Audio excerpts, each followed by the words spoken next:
You're watching F1 Countdown, brought to you by Mercedes-Benz. Style that stands the test of time, performance that stands alone. Experience one today at your authorised Mercedes-Benz dealer. You know, one of the characteristics of this event is usually heat and humidity, and it makes for a pretty tough day's work at the Hungarian Grand Prix. So let's take a look at where we are in the world for round 11, and it is the 11th different country visited in this 2017 Formula One World Championship. We just saw some beautiful images of the Danube River in downtown Budapest, and the track, the Hungaroring, is about 12 miles northeast of the downtown.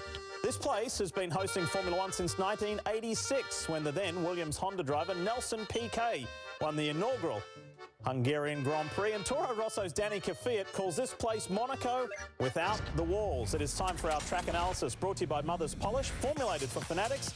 Hobbo, take us round. Well, as you saw from that overhead, it's a pretty twisty track, but this is a long front straight, downhill, and it's all DRS zone into turn one. Cars getting about 190 miles an hour going into turn one. Your best overtaking shot on the track.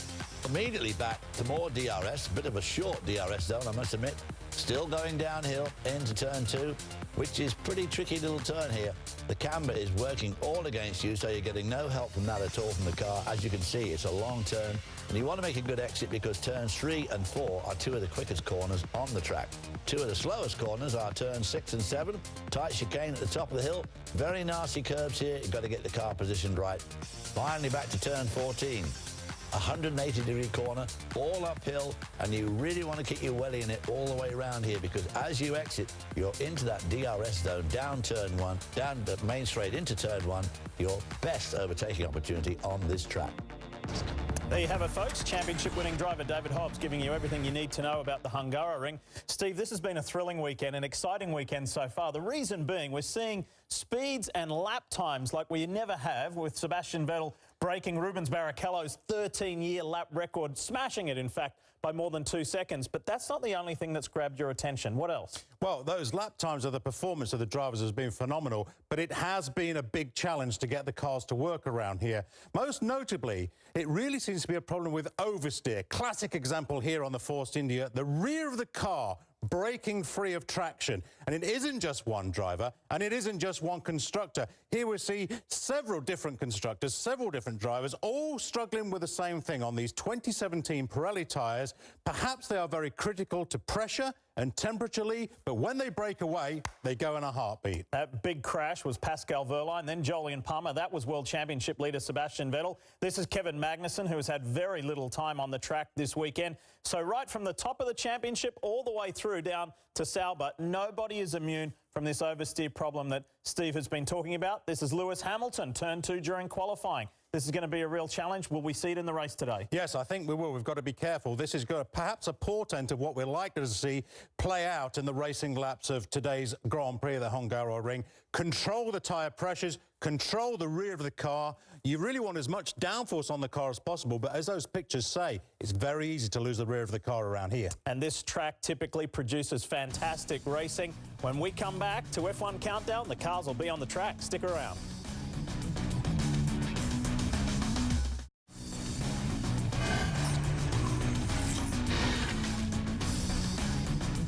One race before the much-needed summer break, and 1 point separates Sebastian Vettel and Lewis Hamilton. Hamilton has more wins and more poles. Vettel more podiums. This has been a thriller in 2017, and it doesn't look like it's about to change any time soon. As we welcome you back to F1 Countdown, Lee Diffie, David Hobbs, Steve Matchett, Will Buxton. Cars are ready to roll. All very ready by the look of things. As you can see from the heat haze obviously coming out of that engine, which we'll see a lot of, but this is a hot race. The temperature's high and it's very strenuous and a very physical track. Fernando Alonso is very used to that, but of course the one guy who's not is going to be our Williams stand-in driver, Paul di Resta. I think he's going to find this a very, very tough race. His first time in a Formula One car since 2013. Yeah, he did outstanding work yesterday in qualifying. And I think no one would question that. And I think up and down the pit lane, everybody was very praising of his efforts. But a race distance in 2017 Formula One equipment, particularly around this tight, winding Hungaroring track, is a real challenge. It's going to be very hard work. You know what I love about Paul di Resta after yesterday? He was pleased with his performance. He said he was somewhat surprised, but he said, you know what? I've been with the team for a year and a half. I've been waiting for this opportunity for a year and a half. I'm so pleased I went to all of the team meetings and actually listened.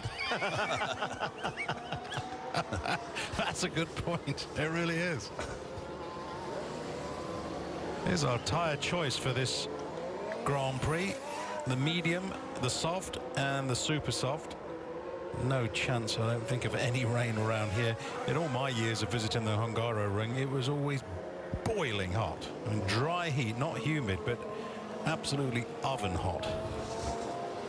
That's turn 5. All these turns this year, significantly more strain on the driver in terms of G-loading because of the wider tyres, wider cars, and all conspire, and more downforce, all conspires to make this a very strenuous. You know, you've got to think that the pole position is 3 seconds better than last year and 2 seconds better than the absolute outright record. So these guys are putting a lot of effort into this week.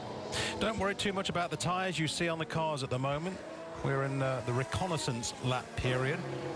10-minute segment from when the pit lane exit is opened to circuit traffic to when the pit lane exit is declared closed to circuit traffic, and within those 10 minutes you can go in and out of the pit lane and through the pit lane back out onto the track as often as you can within those minutes to check and double check the systems of the cars and fine-tune the aerodynamics or the tyre pressures just to get an idea of balance. But these tyres that are on the car now will come off the cars once the drivers take to the grid, and the mechanics and engineers are allowed to work on the cars once again just prior to the start of the race. The general picture of the weekend, folks, if you weren't with us for practice or qualifying, Red Bull got off to a flying start on the weekend. Daniel Ricciardo led the opening 2 practice sessions and was on target, looking good in the third.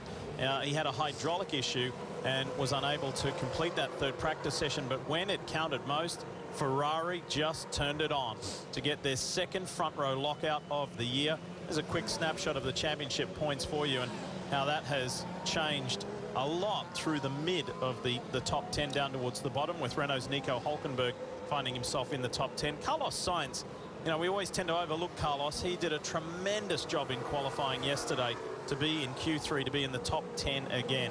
However, we talk about the 1 point in the Drivers' World Championship, Steve. It's dramatically different in the Constructors' World Championship. Yeah, it is. That gap is, as the graphic explains, there's now out to 55 points between Mercedes and Ferrari. Bear in mind the comments we were discussing yesterday, the difference between the Drivers' Championship and the Constructors' Championship. The teams need both cars to be scoring in the Constructors' Championship. You cannot rely on one-star driver to be winning the race, because the competition right behind will be finishing second and third and bringing in themselves a haul of points. So it is key for both drivers to be scoring points. And as Ross Brawn often used to say to me back in the Benetton days, well, I don't really mind which of our drivers wins the race, provided that the other one finishes second. So providing you get both cars in the points, that's the key. 55 points is a margin, but there are quite a number of points on offer as the season progresses. But Mercedes will retain that lead at the end of this race. Here's one for you, David. Can this man on screen, Kimi Raikkonen, win for the first time in 4.5 years? He was on track to better his teammate Sebastian Vettel yesterday. He said, I pushed too hard on one turn, and that error is what cost me the pole position. So he's feeling, you know, Kimi doesn't come out with too many outspoken statements like that, but you know that he's feeling confident.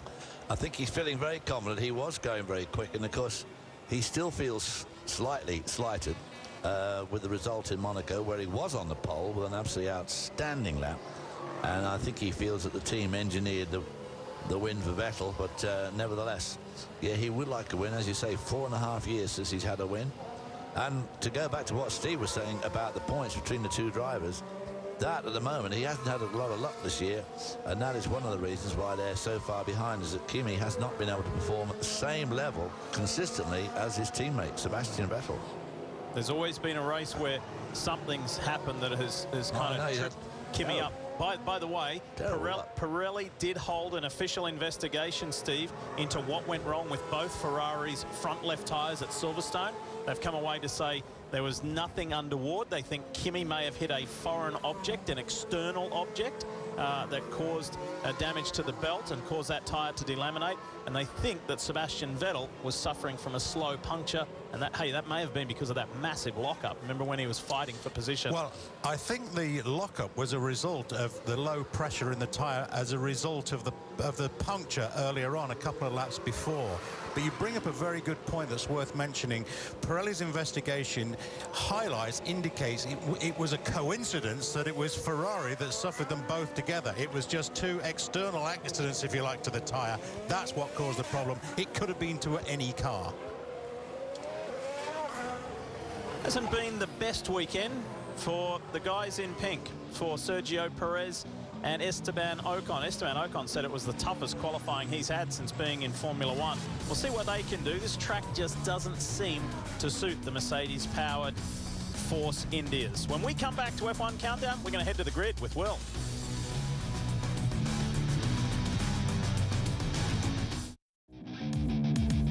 You're watching F1 Countdown, brought to you by Mercedes-Benz. Experience truly great engineering today at your authorised dealer. Ever wondered what it's like to go for a walk around the F1 grid at a race anywhere in the world? Well, we're here in Hungary, and it's time to join Will Buxton. Take us round, Will.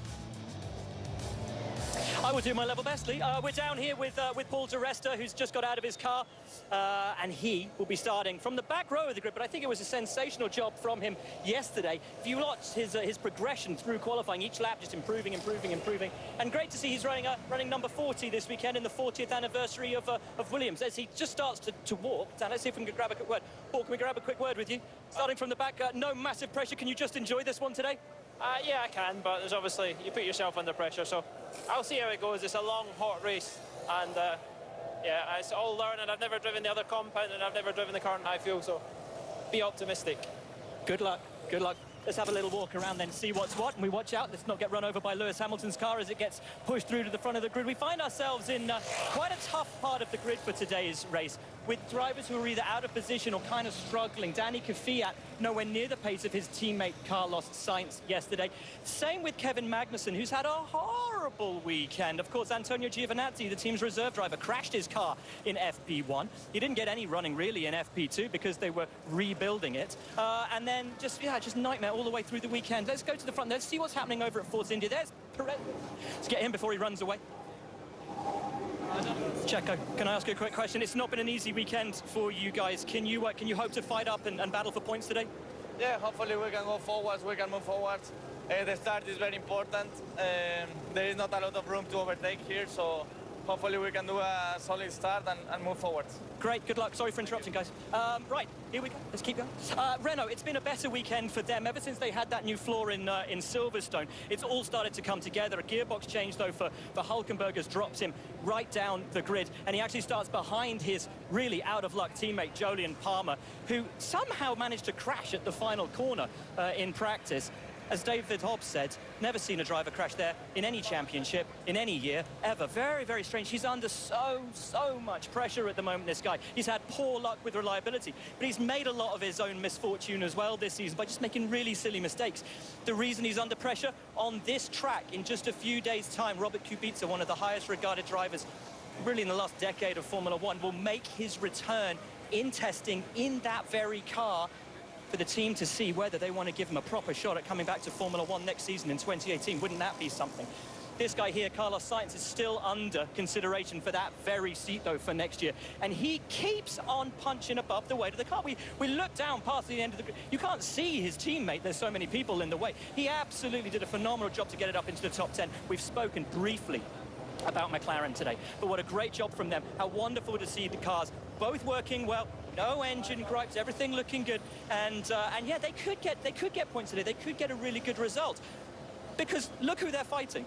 Look who they're fighting, just in front of you right there, the Red Bulls. Start of this season, even a couple of races ago, do you think McLaren had any concept that they'd be fighting with Red Bull?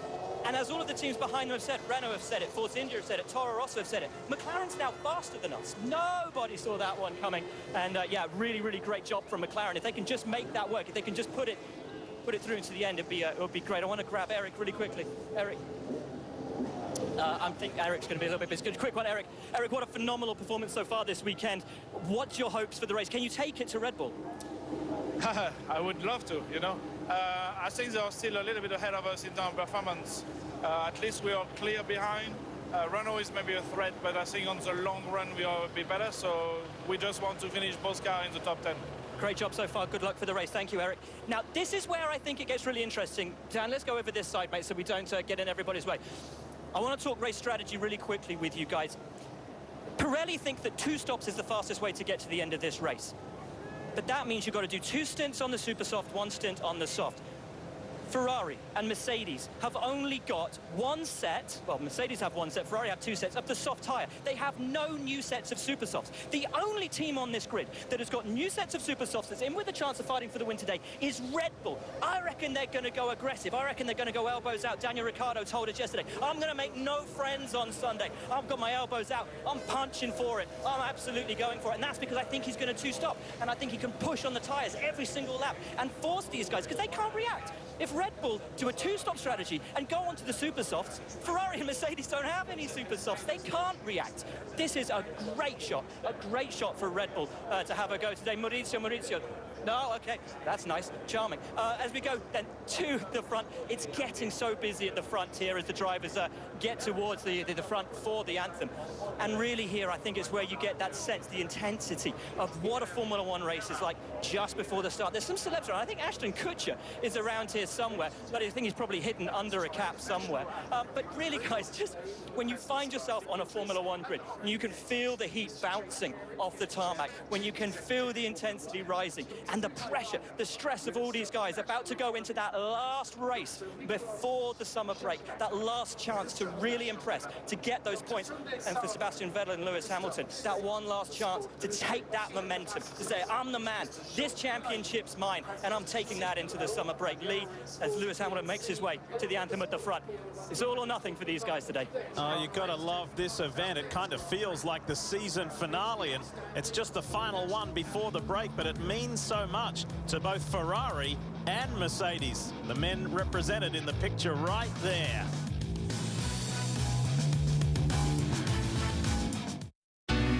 Ready to go.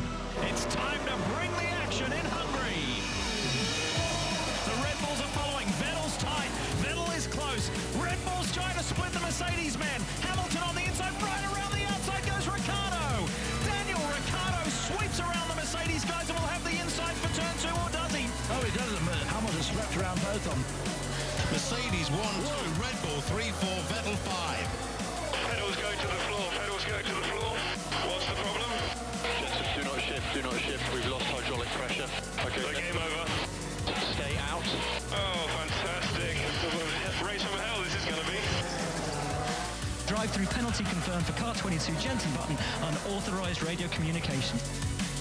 You're still within DRS of Ricciardo. I'm driving like a grandma. Now's the time for Mercedes to step it up, to stop Red Bull. Pick the pace up a little bit. I'm working on it. Okay, Lewis, so Ricciardo's about to get onto the back of the train, so we really need to open this gap up. Okay, copy that, Lewis. But if these cars bunch up, then we'll be bringing Nico in first. Why would they do that? The risk is that we'll put the win in jeopardy. Oh, Sahara Force India were not ready for Sergio Perez. Oh. He's hit him. Moved to right and then back to left when I was going there. I took my front wing off. Have you no respect for your elders? Are you ready for the next round of Hamilton v Rosberg? Hamilton making a mistake. Yeah, locked up there with just a few laps to go. And Lewis Hamilton wins the Hungarian Grand Prix and makes it 5 and leads the World Championship for the first time in 2016. 5 for Lewis Hamilton is the magic number here in Hungary, because 5 times he's been on the pole position, 5 wins. Nobody better than the British driver at the Hungaroring. Can he make it 6 today is the big question.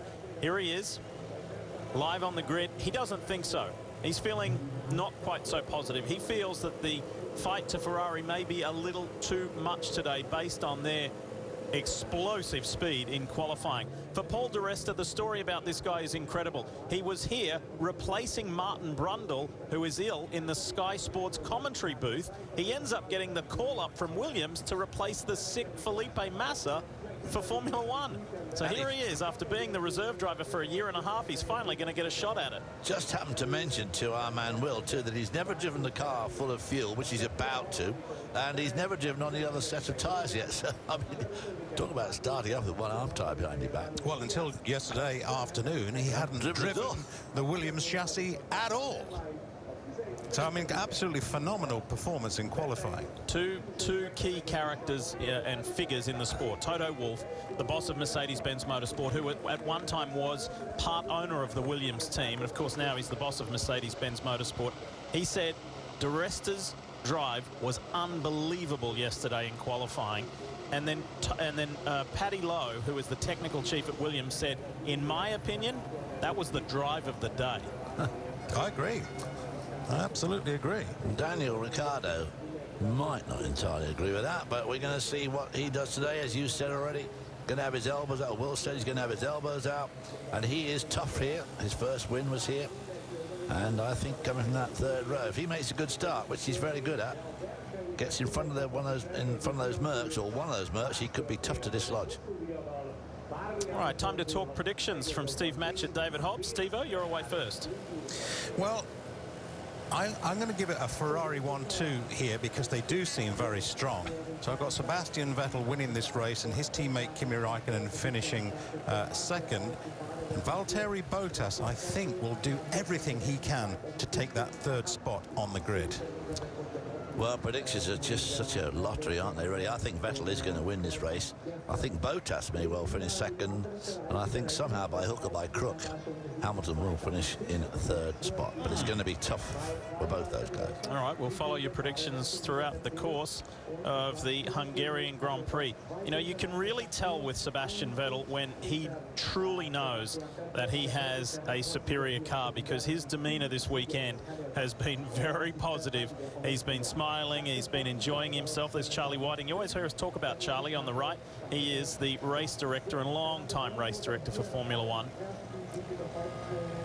Paul Hembry on the left from Pirelli, who kind of stepped away from his role directly linked to Formula One as the motorsport director and has moved into an even higher position within the company. Mario Isola took over his position directly relating to Formula One, but those two have had a lot to talk about over the years because, of course, Pirelli being the sole tyre supplier in Formula One.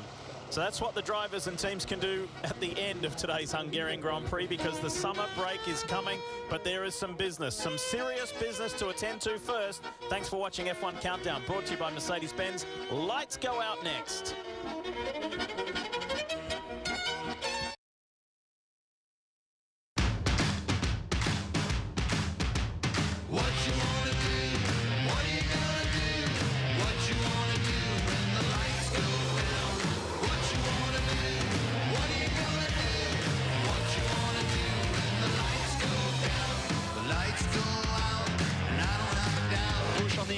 Push. Who's next? But you and I know, everywhere you go, you got some guy by your side. He wants to play bumper cars or something. That's idiot. Fred tested me. They've seen today how a four-time world champion behaves.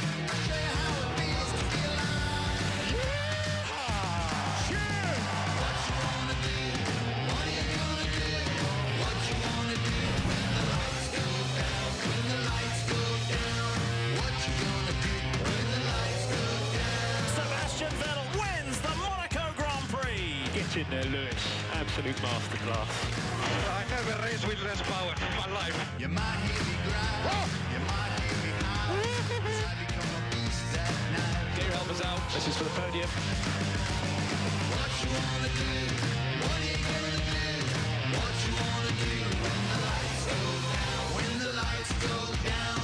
What you gonna do when the lights go down?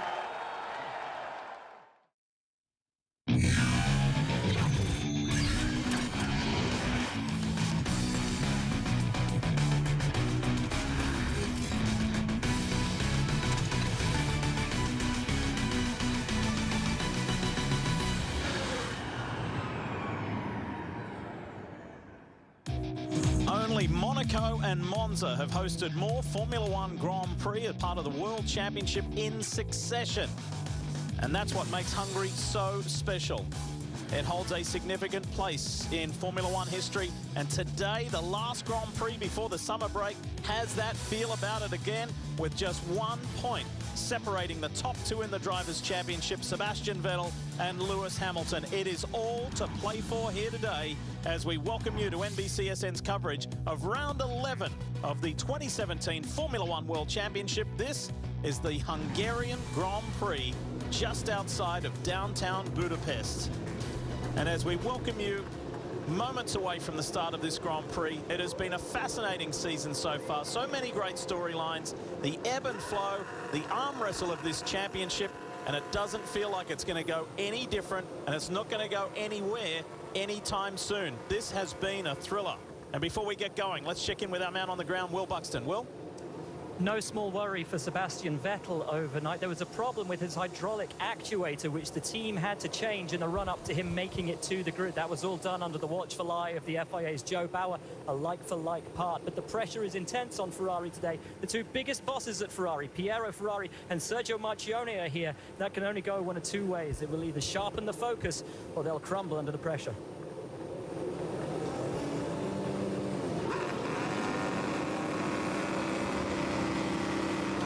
As always, 2 o'clock local time, European time, the cars roll for the formation lap. Hot day, as it always is in Hungary. This increases the level of demand for drivers and teams alike. How is this one going to play out? Well, we've been talking about pit stops. Lewis Hamilton apparently sitting on the grid, radioed in. He thinks the rear tyres are going to die. I'm willing to bet these tyres will not last for one stop, and that could be fatal. Let's take a look at today's starting grid, brought to you by Mike's Hard Lemonade. And for the first time at the Hungaroring since 2005, and perhaps appropriately and fittingly, Sebastian Vettel sits on the pole just like his hero, Michael Schumacher, did back in 2005. There you see row 2, the Mercedes team. Valtteri Bottas again out qualifying for the 5th time this year. His teammate Lewis Hamilton not very happy about that. Rolling back again, this time to row 3, and another 2x2. It is both of the Red Bull cars, Max Verstappen alongside Daniel Ricciardo. Do not discount either of those guys making fantastic starts. And how about this? McLaren Honda getting both of its cars, its drivers, in the top 10. And this could be a good day for the beleaguered McLaren team. They're on the comeback. Well, it certainly could be. Carlos Sainz is behind them, and Jolyon Palmer gets pushed up because his teammates who qualified better than him got pushed down with a gearbox penalty. That is Nico Hülkenberg and Esteban Ocon, the first of the Force Indias. Yeah, so that's your row 6. Back onto row 7. Ocon's teammate Sergio Perez, and then Romain Grosjean for Haas.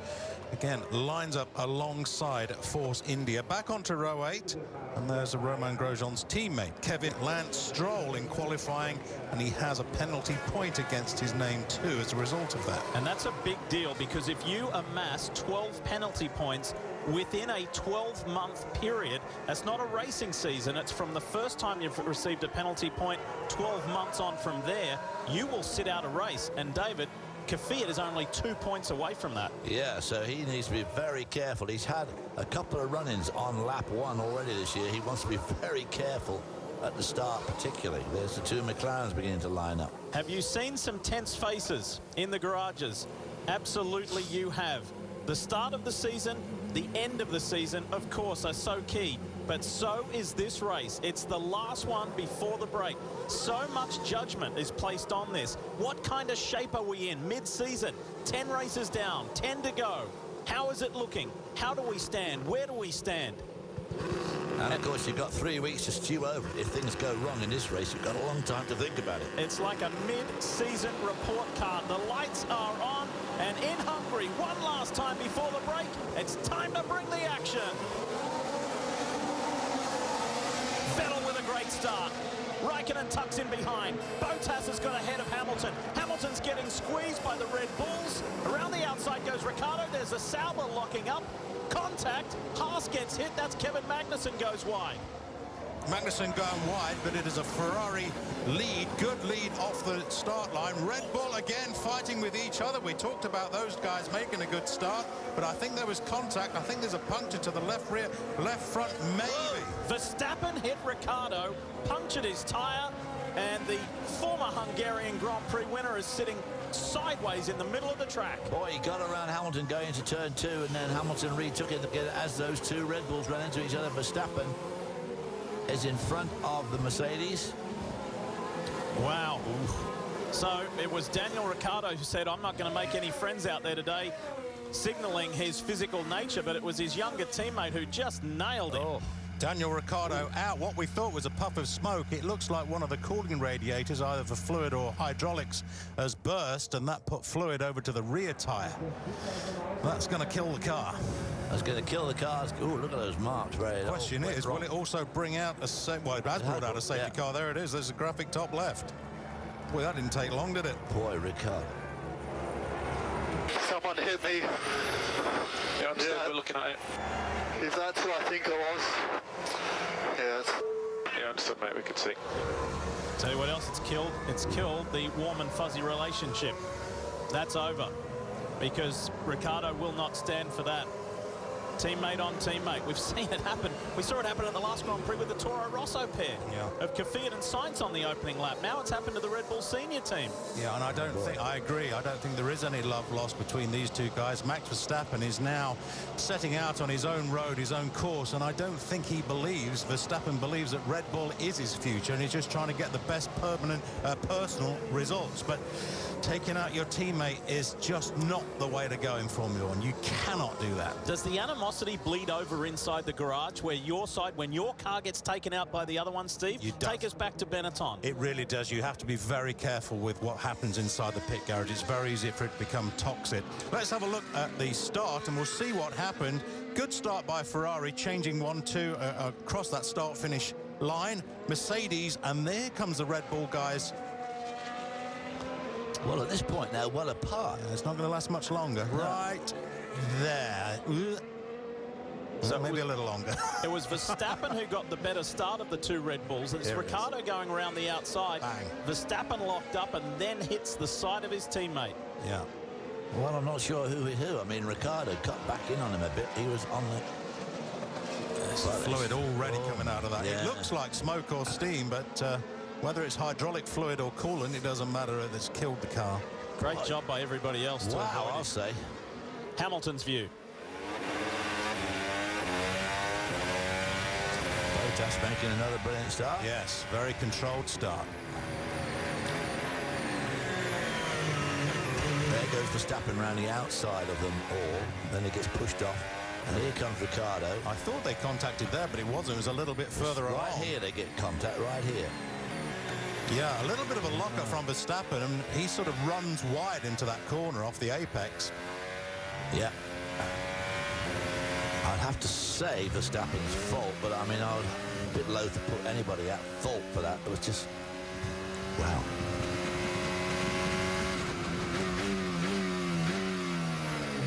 Whoa!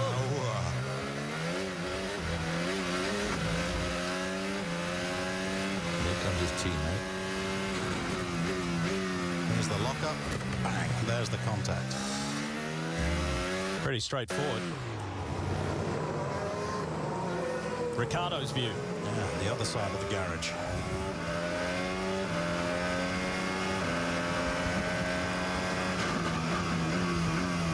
Boy, Verstappen came close to clouding the back of Raikkonen, didn't he? Boy, Raikkonen suddenly rode right up, didn't he?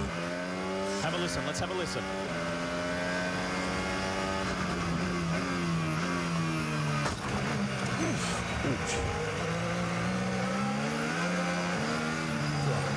Contact was nothing trivial, was it? Well, no.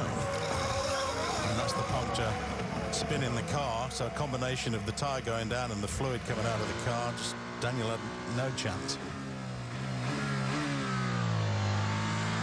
Jolie and Palmer.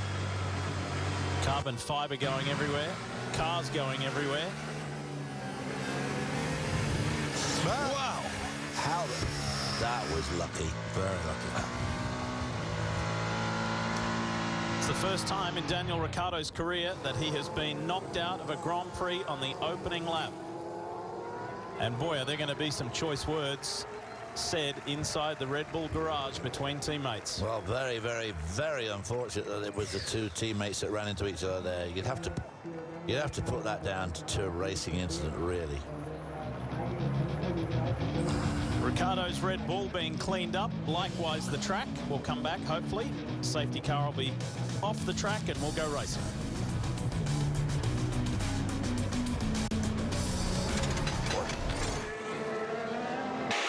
Okay, I've been massively hit, but I don't know who, so I don't know if the car's got any damage. Yeah, it's the guys are stupid. Yeah. Yeah, understood. Okay, we're watching the data now. And Ericsson just pushed me off. What an intelligent guy. There was a frantic opening lap. First Nico Hülkenberg into the side of Romain Grosjean, and then down at turn 2, Max Verstappen hitting his teammate Daniel Ricciardo and forcing Ricciardo out of the Hungarian Grand Prix. They were all pretty lucky there too.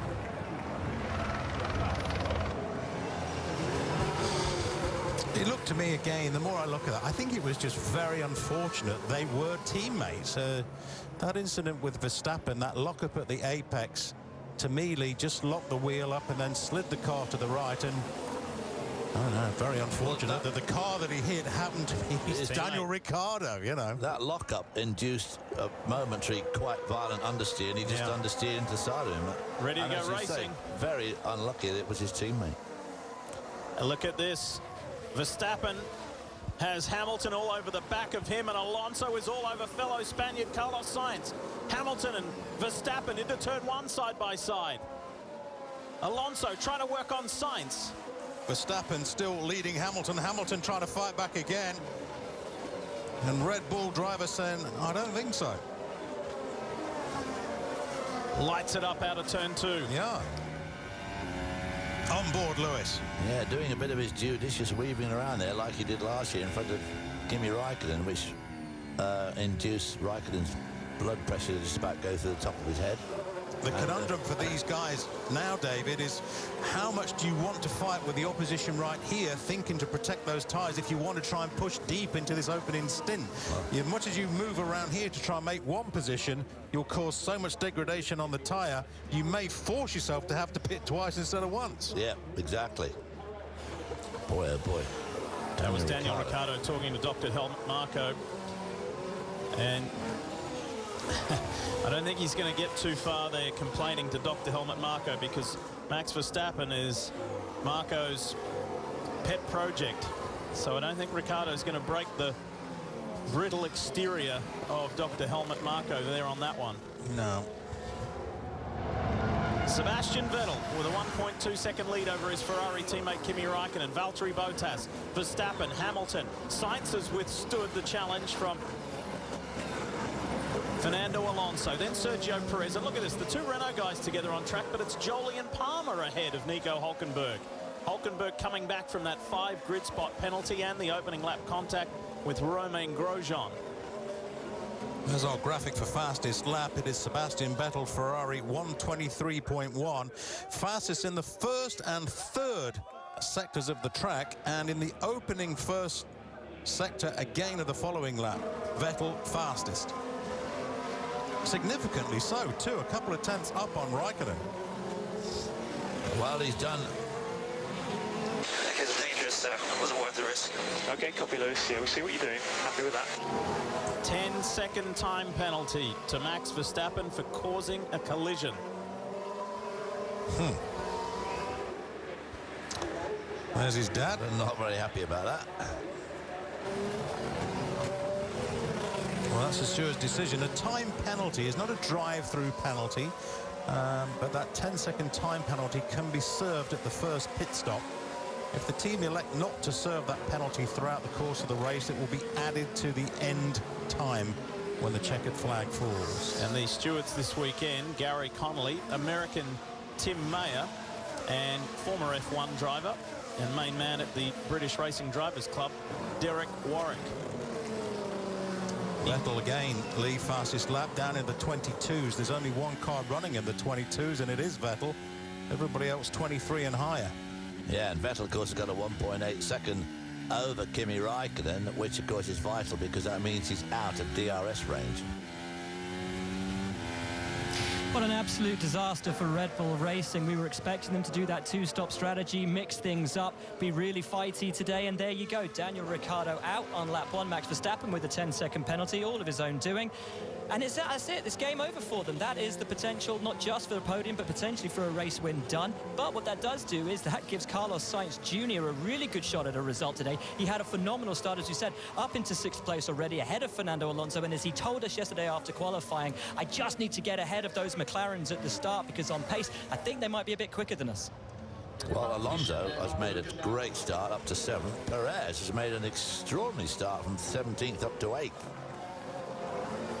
Yeah.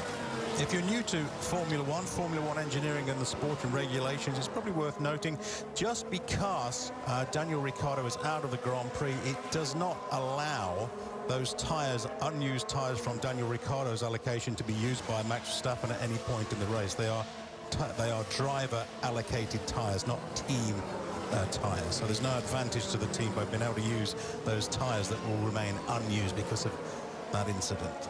You saw a quick shot there of Alan Permain and Cyril Abiteboul, two of the top men at the Renault Formula One team. They're watching their two guys on screen here. Jolyon Palmer is in 11th. Nico Hülkenberg is in 12th. Palmer is fighting for his job, fighting to stay in Formula One. If he could get in the points, that'd do him well. Here's the replay of the opening lap incident. Verstappen on his teammate Ricciardo. Ricciardo radio. Is that who I think it was? Yes. Sore loser. So not very happy then. There you go. There's relationship done. Yeah.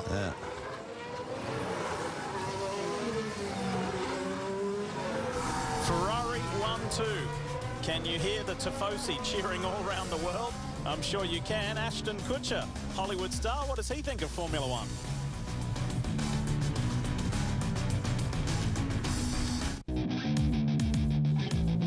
You're watching NBCSN's coverage of Formula One, brought to you by Mercedes-Benz. Experience truly great engineering today at your authorized dealer. And by Mother's Polish, formulated for fanatics.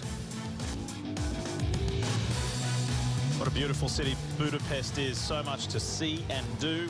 World Swimming Championships going on right now, as you've seen on NBC Sports. And right here, right now, it is the Hungarian Formula One Grand Prix. Welcome back. Live pictures, Sebastian Vettel. Let's listen to Lewis Hamilton first. Lewis, radio check. The system should be working now. Loud and clear. Good to have you back.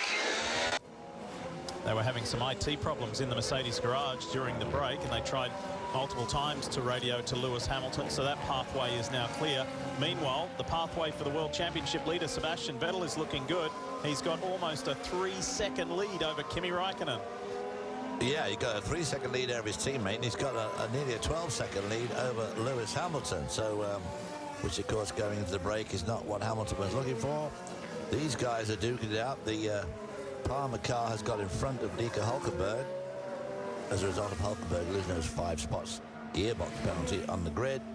And everybody seems to have settled down into a bit of a run here, Steve. Are they all trying to preserve these tyres to make sure this is a one-stopper as opposed to trying to struggle around each other and induce even more tyre wear? Well, I'm afraid to keep, making tyres the story race after race after race, but yes, I think it is.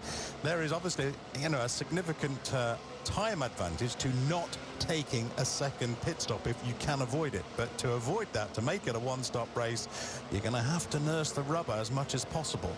The gap up front between Vettel and Raikkonen, 3.3 seconds. For those wondering, perhaps, is Kimi Raikkonen acting as a blocker here, trying to hold up Bottas and Verstappen and Hamilton behind? The lap times do not indicate that. I think I'm going to take a little breather from that group. Understood, Nico, understood. And that radio message there, David, is evidence of what you were just asking of me there. Nico Hulkenberg saying, I'm going to take a little break from this group, meaning he's going to drop back a little bit and preserve his tyres and get better airflow over his front wing and do what he can to try and push deeper into the race. Yeah. There is one retirement from the Hungarian Grand Prix. It is Daniel Ricciardo. Let's hear what he has to say. You told us yesterday you weren't going to make any friends today. Is it Max, though, that just spoiled that friendship? Yeah, I mean, I was certainly out of it was out of my hands, so yeah. Yeah, just not I don't know, just not obviously what we want. But you know, it wasn't even, there was never a pass there. It was just a big mistake, but it was just a mistake. Like, there's no way there was ever going to be room because Valtteri was covering the inside anyway. So yeah, I couldn't have done anything else. I was just on my line.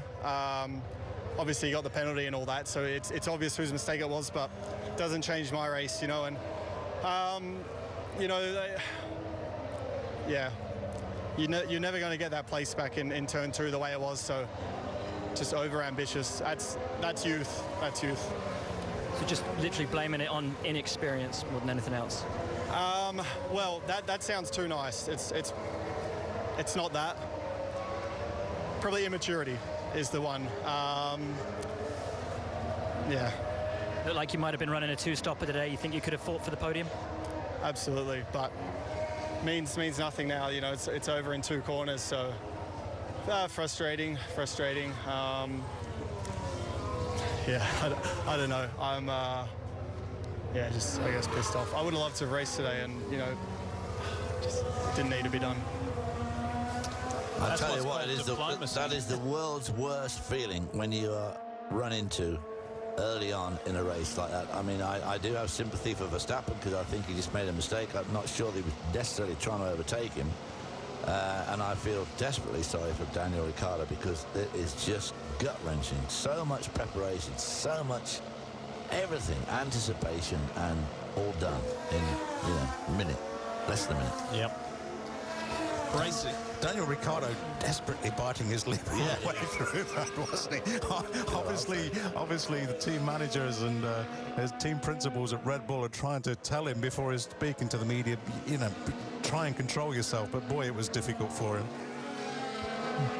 So this is the incident that's under investigation, as you see on the graphic. Carlos Sainz running Fernando Alonso wide. Apparently, Alonso was furious on the radio, hence bringing it to the steward's attention, and they're further investigating that.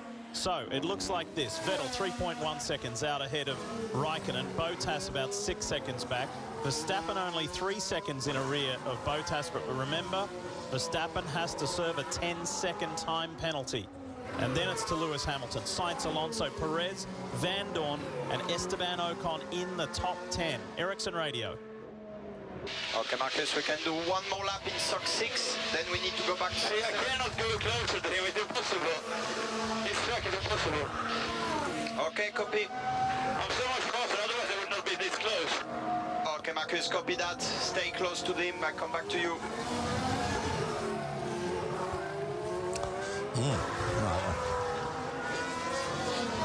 News surrounding Sauber. Since we were last with you at the British Grand Prix, Fred Vasseur, former head of the Renault Formula One team, is now actually on the job, in charge of the team in a variety of capacities.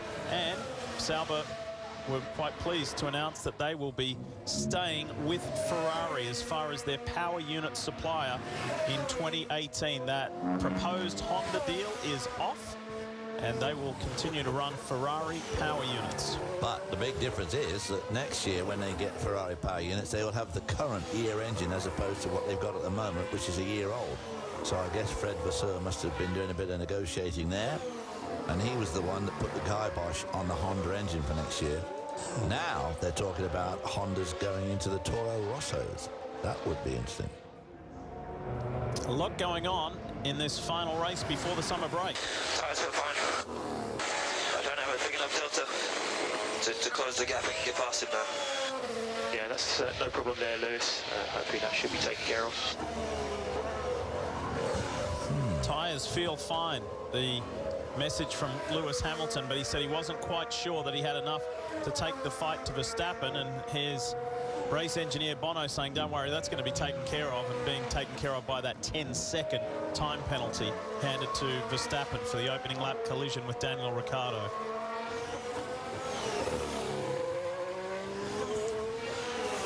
Bottas dropping back quite a lot from Kimi Raikkonen, his fellow countryman, although not a lot of love lost between those two. He's now 6.5 seconds behind Raikkonen, which I'm a bit surprised at.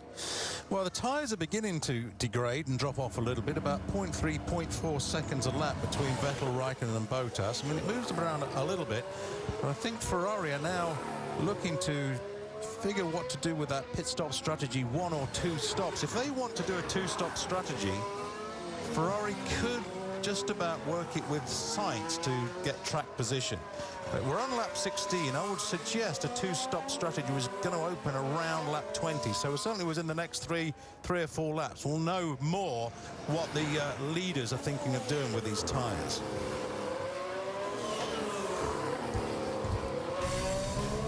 Very much a Ferrari day in Hungary. The pole man, Sebastian Vettel, cruising out in front.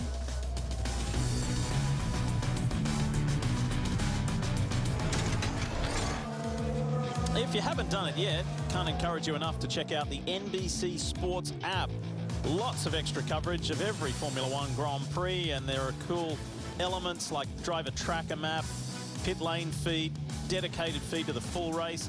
It's the NBC Sports app. You can download it now and find out more at nbcsports.com/live. I know many of you use it in various ways, and it is well worth it. The NBC Sports app.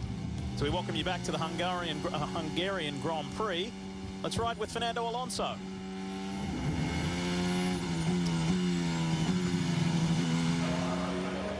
There's Eric Boulier, the racing director at McLaren, and McLaren are headed potentially for their first double points finish of the year. Speaking of good stories, here's Paul di Resta, the 31-year-old Scottish driver, X-Force India driver, DTM champion and DTM race winner here at the Hungaroring earlier this year in the German series. He was called in at the last minute, dragged out of the Sky Sports commentary booth to fill in for Felipe Massa, who is unwell this weekend, and it marks the first time there hasn't been a Brazilian driver in a Formula One Grand Prix in some 35 years. And di Resta is doing a great job. The front left tire pressure is slowly dropping. We're monitoring it. Wonderful. Okay, I think we have a slow leak, so we'll box now. Grosjean's getting like Kimi Raikkonen. You got a front left puncture. Wonderful. I'll tell you what, Paul di Resta, you can see from those onboards that this is a tough track. And I can't believe what his neck and shoulders must be going through as Grosjean comes in for that stop. Ooh, yeah. Left front rocking up badly there, Steve. Well, it'll be a result of the puncture, I think, upsetting the balance of the car. But it just highlights how the team are monitoring every single aspect of the car as it's circulating, whether it's downforce from the push rods or tyre pressures, tyre temperatures for each tyre, ride heights through laser sensors on the car. So they're monitoring every element of the car as it's circulating the track. And if you have a slow puncture, you have no choice but to get off that tyre. You know, we have heaped praise on Haas F1, and justifiably so on many an occasion, but if you ask Gunther Steiner, the team principal, this has been one of their worst weekends. Sector 1 and 3 lap times. Okay, leave me alone. Okay. Okay. They're all getting a bit tetchy, David. Yes, they are a bit. They're in need of a summer break. There you go. Yeah, leave him alone. He knows what he's doing. I think he's trying to put himself into the good books of the guys at Enstone with radio messages like that. And talking about the guys from Enstone, Nico Hülkenberg ahead of Jolyon Palmer. The team told Palmer to let Hülkenberg through because he was faster. Grosjean radio. Oh, no. Okay, Roman, stop the car. Stop the car. Just bring the car in slowly. We believe we have a crossed wheel nut, so just go slow. We'll come back to you. Do you feel anything loose? Oh, left rear. And that is the risk. There is always a risk attached to everything we do in life, and the risk in Formula One, when you have a pit stop, there is always an element that you may cross-thread the wheel nut. I think that rear guy there, did he put his hand up? I think he knew. There it is. He's saying crossed hands means the car is not safe to go. Miscommunication between the team. Oh, he couldn't make it back. All of that because of a slow puncture, which was out of the driver's hands and out of the team's hands, and the team had to respond to that. You have to respond and change the tyre, but how unfortunate. Really unfortunate, and of course with the wheel nuts being attached to the hubs, that's supposed to be a way of getting around cross threads, but clearly didn't work out for the Haas F1 team there. We were talking about Renault though as that happened. Hulkenberg at the moment catching Esteban Ocon to the tune of over half a second a lap at the moment. Why is that important? It's for the final points paying position. Yeah. You can have success within seconds in a pit stop, but it can also go the other way, can't it? Yeah. And Romain Grosjean out of the Hungarian Grand Prix, joining Daniel Ricciardo. Racing lap 23. Vettel's lead, 2.2 seconds. Things looking nice and stable up front for Scuderia Ferrari. Here's Stoffel van Dorn. Haven't seen much of him today. And there is Esteban Ocon as Haas go into a debrief. Well, sometimes the drivers make small errors. You know, we've just seen that with Max Verstappen, and sometimes small errors happen from the teams. It's just the nature of the beast. But both the drivers and the teams, they're under such immense pressure. When you think that now an average pit stop is 2 seconds, and the wheel nuts are machined especially to try and ease the possibility of a cross thread. But eventually, when you're working under that pressure, you have to remember the 99 pit stops that go absolutely perfectly when you think of the one pit stop that doesn't go well. Yeah, but particularly, I mean, Romain Grosjean doesn't have the greatest luck, and just another one there for them, and not good for the team in their quest for multiple points. We spoke to Gunther early on in the year, hoping to make a lot more points than last year, and you know, unfortunately, things like that are very detrimental to your points chase. Yeah.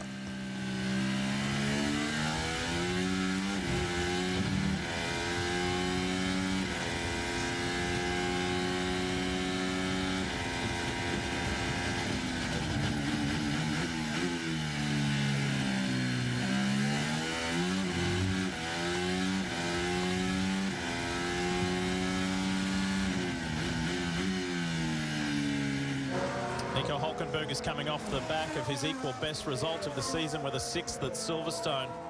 And he's chasing down Esteban Ocon to try and get back into the points after a 5 grid spot penalty and an opening lap collision with Romain Grosjean. The Hulk is on it.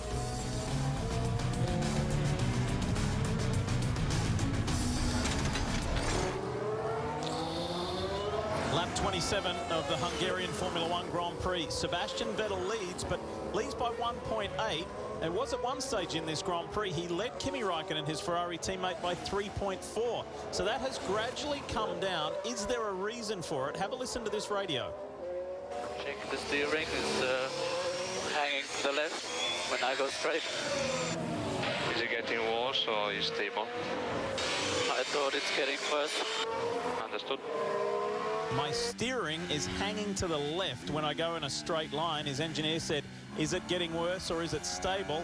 And Vettel saying it's getting worse. Will?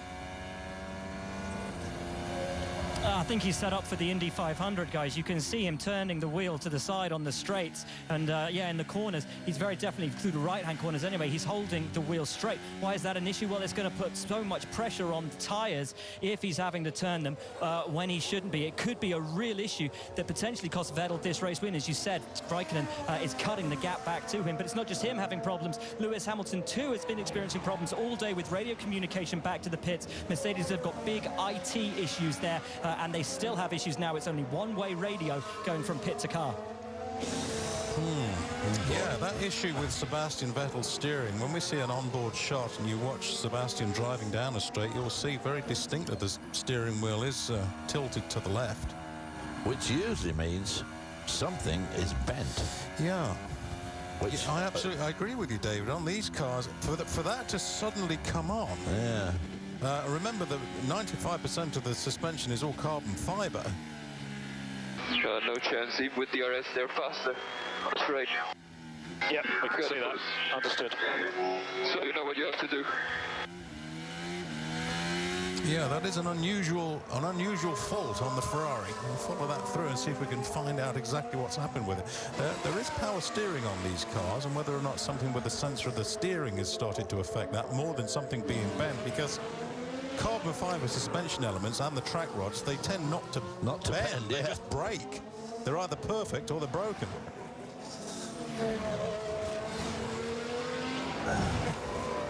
Now, Hulkenberg there, basically the content of that message is, I think, that he can get close to Ocon, but when even in the DRS zone, he can't match the speed with the Williams, with the Mercedes power in the Force India.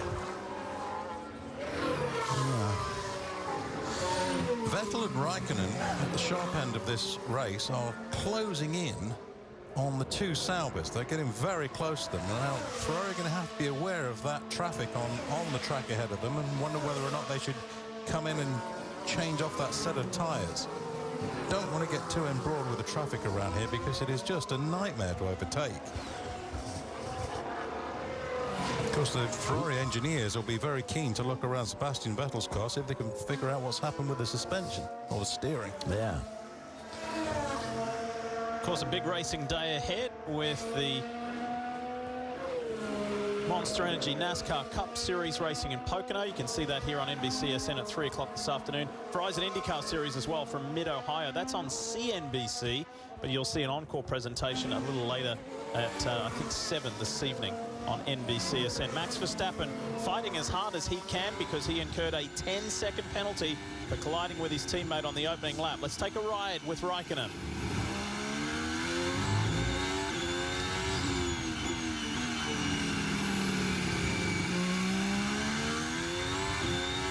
House balance, keep me house balance, just be aware Bottas last lap, 22.3. Yeah, it's okay, but I'm stuck now behind. That's it. I start suffering because I'm getting close. My car is absolutely fine. Understood, mate, understood. So the gap now, 1.1 seconds between the Ferrari teammates, Vettel leading Raikkonen. And that was an explanation of Raikkonen's comments. I'm stuck behind Vettel. Within 0.1 of a second, David, of breaking into DRS range. But again, I think this is Vettel's problems. Is something, it seems to be getting worse on the car, whatever it is.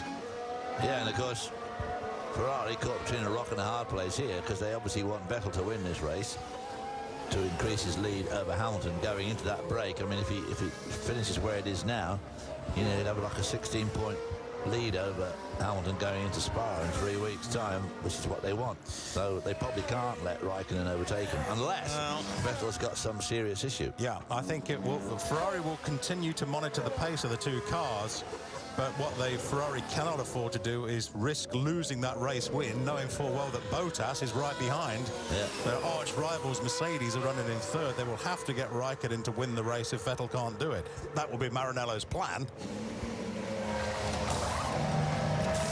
Here's the problem, guys. Mercedes and Red Bull are running in the 1:22s. Vettel with his issues. Oh, he's just popped in a 1:22, but he was running in the 1:23s. A couple of races ago, Maurizio Arrivabene told us as Bottas comes into the pits, Arrivabene told us it's all about the team. We let our drivers race. Will we see that today? If we don't, then Sebastian Vettel is definitely the team's number one. In and out for Valtteri Bottas, and he should rejoin well and truly ahead of the 6th place Carlos Sainz, so fairly comfortable. No immediate pressure here for the Finnish driver, who incidentally is only 22 points out of the championship lead. Bottas is the sneaky one. He's just been quietly creeping up there.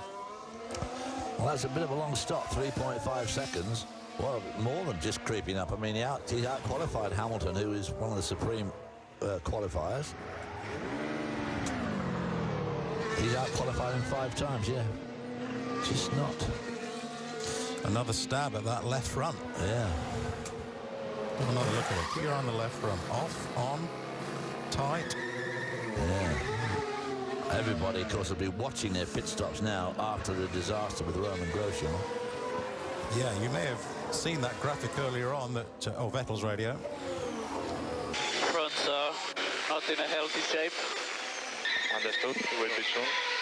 Don't extend it.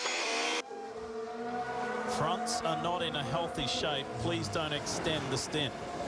Well, that'll be a result of having to work that steering, fighting the steering at the front and pulling that tyre back into line. He's got to put a lot of wear on that tyre. That was a better stop. Yeah, 2.5 seconds. 2.5, yeah. Pretty good. Just to finish that thought on Haas, you may have seen that graphic that the team will be under investigation for an unsafe release after the Grand Prix. Remember.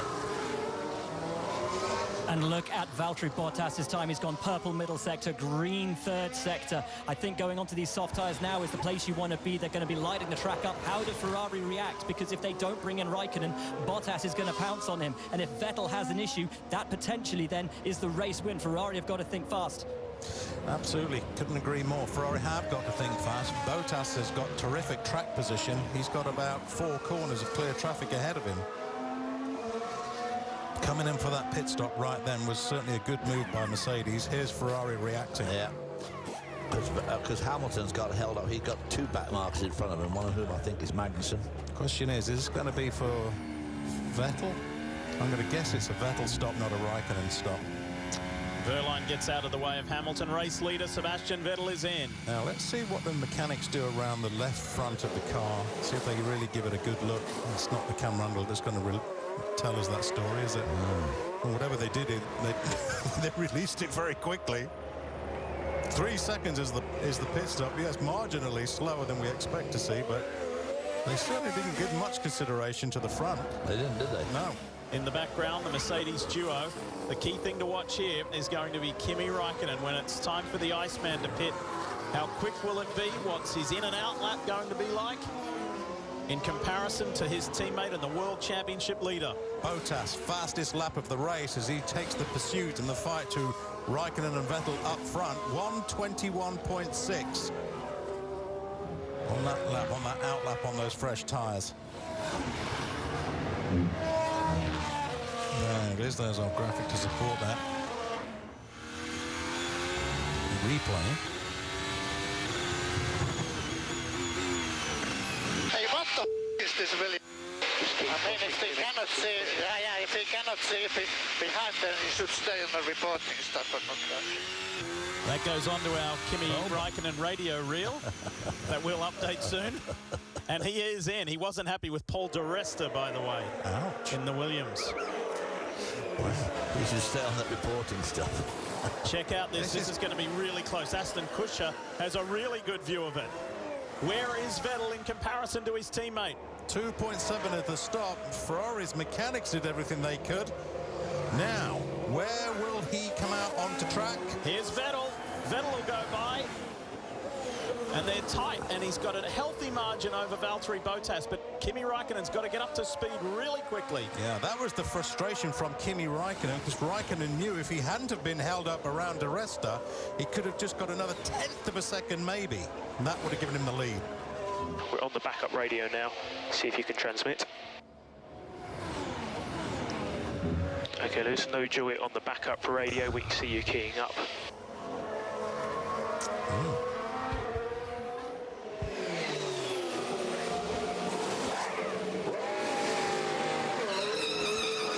You can't ask for more than that. No.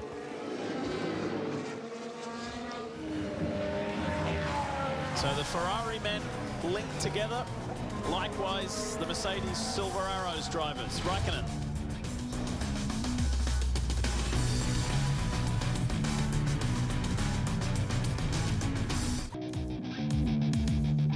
You're watching NBCSN's coverage of Formula One, brought to you by TireRack.com. Find, deliver, install smarter. Tire Rack. A little princess down there on the shores of the Danube River as we welcome you back. Fernando Alonso is pretty heated right now as he continues his fight with Carlos Sainz in the Toro Rosso. This has been going on right from the lights out, and the McLaren crew almost got Alonso out ahead of Sainz on the pit stop just moments ago. And Alonso is still incensed from that restart early in the race when Sainz ran him off the road at turn 1.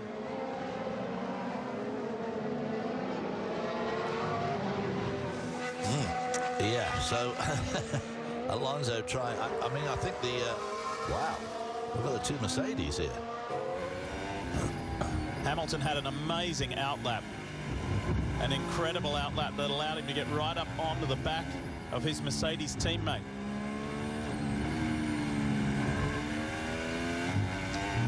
If Hamilton's still continuing to have radio problems, he will be unable to communicate with the team to suggest that he ought to be given a race lead here.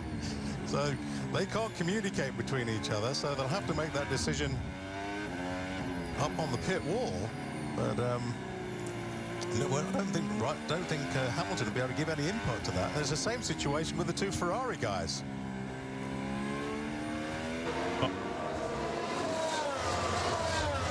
I think Lewis Hamilton has got the pace on Valtteri Bottas right now. He's pulled right up to the back of him. But what's interesting here also is what's going on with Ferrari. Their pace right now is about half a second slower than the Mercedes. That's exactly the same pace that Vettel was running on that last set of tyres. So I don't think that steering problem has been rectified simply by changing the tyres. Unless Ferrari switch their drivers, the Mercedes duo are going to catch up to them. Then Mercedes have a choice to make. Do they allow Hamilton that free reign of fighting the Ferraris, or do they think Valtteri Bottas can take it? Either way, guys, I think Ferrari are going to be sitting ducks within the next few laps. Oh, look at Alonso. Turn one, he is desperate. Going to go wide. He is desperate to get the advantage on Carlos Sainz. And it went again down to turn two. Well, I think he thinks I think he is quicker. So the thing is he going to be able to pull away? The interesting thing there is that Carlos Sainz Jr. openly admits, and of course he loves his father, but he said his racing hero wasn't his World Championship, World Rally winning father. He said, my hero growing up was Fernando Alonso. There you go. Raikkonen's radio. Is he going full speed? Because obviously Mercedes is catching. I have nothing that I can do. Understood, Kimi, understood. He has handling issues at the minute, Kimi. He's struggling with his handling. Well, these two guys too, I mean, they're going to have to make a decision. Heavy curbing. Try to avoid heavy curbing. Well, there it is. That's what Will was describing earlier on, and we were discussing earlier on, is both the Mercedes and Ferrari are in the same position. Raikkonen, if Vettel is losing pace, Raikkonen ought to be allowed past to try and preserve the race win, because Mercedes are coming, and they're coming strong. This man on screen, Max Verstappen, is setting, racing lap 39, is setting some really impressive laps. His last one round was a 1:22.0. Remember, he's yet to pit, and he also has a 10-second time penalty. And he is going just as quick as anybody else. His last lap was a 22 flat. Vettel 22.3. So we believe Vettel has an issue, so you can close it down. Close it down. Toto Wolff, the boss of Mercedes-Benz Motorsport, has always said, even back to the Rosberg-Hamilton days, we allow our drivers to race. So it's up to Lewis Hamilton to try and get past Valtteri Bottas. And can Bottas do anything about the two Ferraris ahead? Yeah, they will allow their drivers to race on the proviso that they're not sacrificing their own race win in so doing. And therefore, if the driver behind has got the better pace, they will have to make that decision in terms of the team winning the race, not which driver wins the race or potentially wins the race. And at the moment, as you see the Ferrari brain trust here, they are very unhappy about the performance of one of their cars, which is Vettel, and Raikkonen has already been on the radio saying, I've got to be allowed to get past. What are we doing here? And I think that's correct. Very difficult situation. Raikkonen's dropped back just a little bit. Of course, the problem with following too closely is it does so much damage to your tyres, which is why Hamilton can't come to grips with Bottas. And Bottas, a little bit reluctant to get too close to Raikkonen. Yeah. Did you see Lewis Hamilton move his car over towards the pit wall on the start-finish straight with no radio contact back to the pits? I think that's Hamilton telling the team, you got to let me through. You got to tell Valtteri that I can have a go at these Ferraris. I'm faster. I need to have a go. Yeah, I couldn't agree more, Will. I think that's exactly what's happening. As we mentioned earlier on, without that radio, Lewis cannot communicate his desire to get past. But, of course, the team are well aware of the performance. This is what's happening right now. We're having that internal discussion right now between engineering and team management. What do we do? Because the team are closing in on the two Ferraris. That's very clear to see. This shot says it all. Raikkonen radio. Whatever you make, don't put me under massive threat from Mercedes for no reason. Understood, understood. That's code. There's Sergio Marchionne and Piero Ferrari to his right, our left. And Raikkonen is saying, that's code for saying, why don't you just let me through? You're putting me under undue massive pressure from Mercedes. If Vettel's got a problem, so be it. Let me get by him and get on with it. Let's try and get Ferrari a win. Well, Ferrari want a win. Of course, Ferrari will also want, if at all possible, Verstappen's radio. Any sudden drop from the front left tyre, you let us know, please. I can't believe Verstappen's laps. I mean, he's hanging... Those tyres of his are 40 laps old. The super softs are 40 laps old. Yeah. And he's going just as quick as these guys. Yeah, well, that's clearly engineering at Red Bull being a little bit concerned about the durability of that tyre. This is very interesting how this is going to play out. Yes, Ferrari want to win the race. That's a given. But, of course, they would prefer Vettel to pick up those points to conserve the Drivers' Championship as well. They want the best of both worlds here, and I think they're going to have to make the decision that they can't have the best of both worlds and give the race lead to Raikkonen for the race win. Good thing that summer break is just around the corner, because Daniel Ricciardo's not happy with this guy, Max Verstappen. Lewis Hamilton will be furious with Valtteri Bottas and his Mercedes team. And Kimi Raikkonen's not happy at the moment because he wants by his teammate, Sebastian Vettel. Oh, what a final race before the break. Can this guy, the World Championship leader, hang on? Is the question to be answered over the next 30 laps.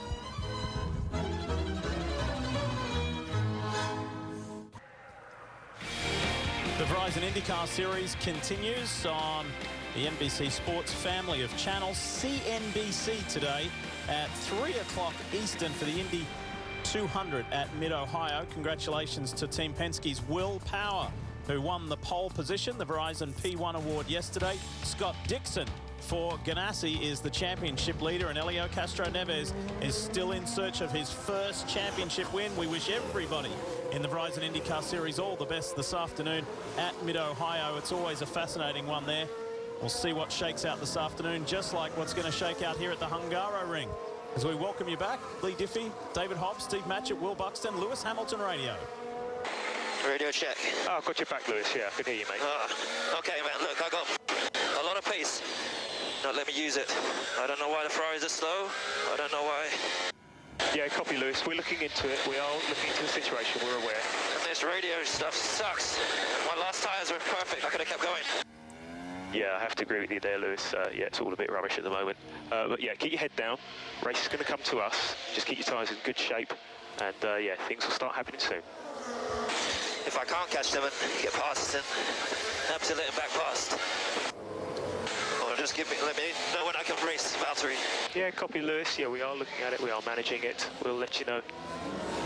You know, the interesting there, Steve, the interesting thing there, Raikkonen had the same radio transmission earlier. He said, my tyres are great. I could have stayed out. Why'd you bring me in? Yeah, well, it's always a, hindsight 20/20 vision. The drivers have a feel for the tyres. The engineers are looking at the durability of the next set of tyres, and it's never an easy decision. But certainly when Lewis Hamilton's radio kicked back in there, we expected that discussion between engineering and the drivers, and Hamilton saying exactly that. I've got a lot of pace and you're not letting me use it. Well, what that means is let me pass Bottas, but let's see how these laps play out. Well, now they've got something else to worry about, because Max Verstappen, who made his stop, served his 10-second penalty and is still only 14 seconds behind Hamilton, has just done the fastest lap, nearly 2 seconds quicker than anybody else. So that's another thing Mercedes have got to start worrying about now, because he's got time to catch him up. This is fascinating, guys, both from a strategic perspective and I think a political one. We've been asking Kimi Raikkonen all year how he feels about the team using him strategically to back up the Mercedes drivers, maybe not allowing him a chance of the win. And he's always very diplomatic and says, oh, you don't think I'm a number 2 driver, do you? Like, well, no, I don't. You're a world champion. But you can't help but feel that he's been used in that way. Are they using politics today?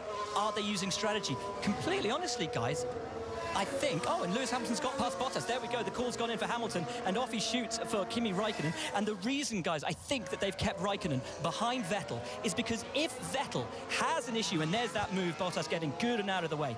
If Vettel, though, has the issue, Raikkonen has the same pace as the Mercedes. So theoretically, Kimi has the best chance of keeping those Mercedes behind him and preserving a Ferrari 1-2. If they let Kimi pass Vettel, the best they can hope for is a Ferrari 1-4.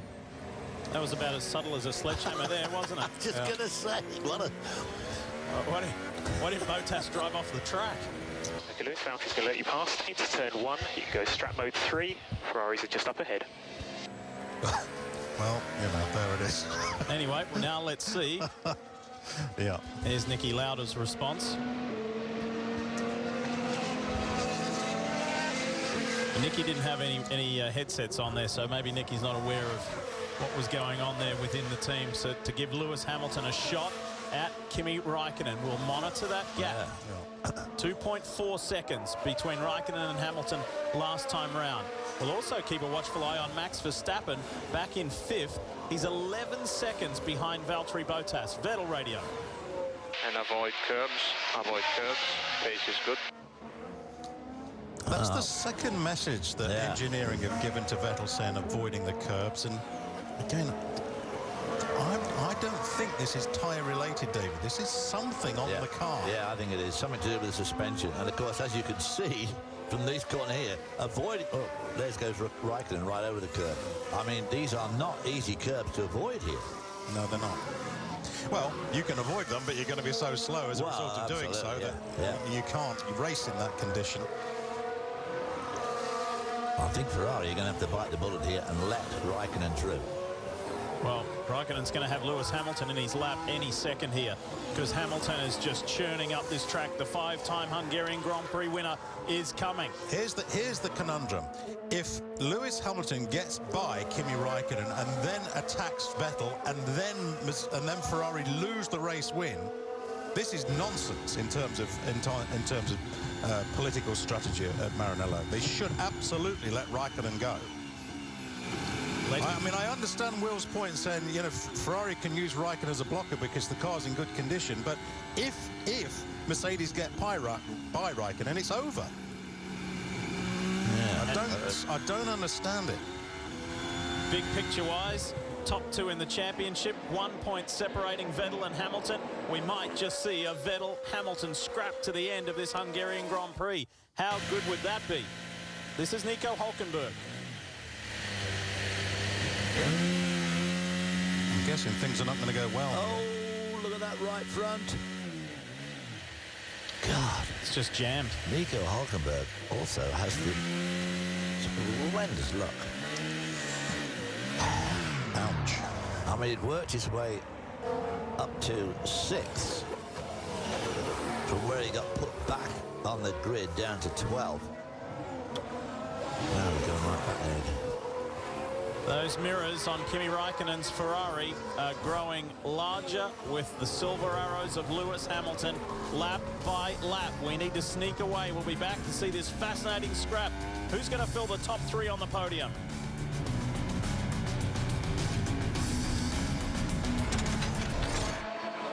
Lewis will let you go by if he can't get past Raikkonen. I don't know. I'm not the most comfortable position right now. So Vettel has been told to push. Vettel has been told to push. Stay with him. And now Lewis Hamilton is in DRS range of Kimi Raikkonen. That was Raikkonen saying, I'm not really in the most comfortable position here. Inside the final 20 laps of the Hungarian Grand Prix, and it is all to play for. Vettel, Raikkonen, and the storming Hamilton. So make sure you can stay close to Lewis so that we can re-invert the cars. But he's not. He's 3.7 seconds behind Hamilton.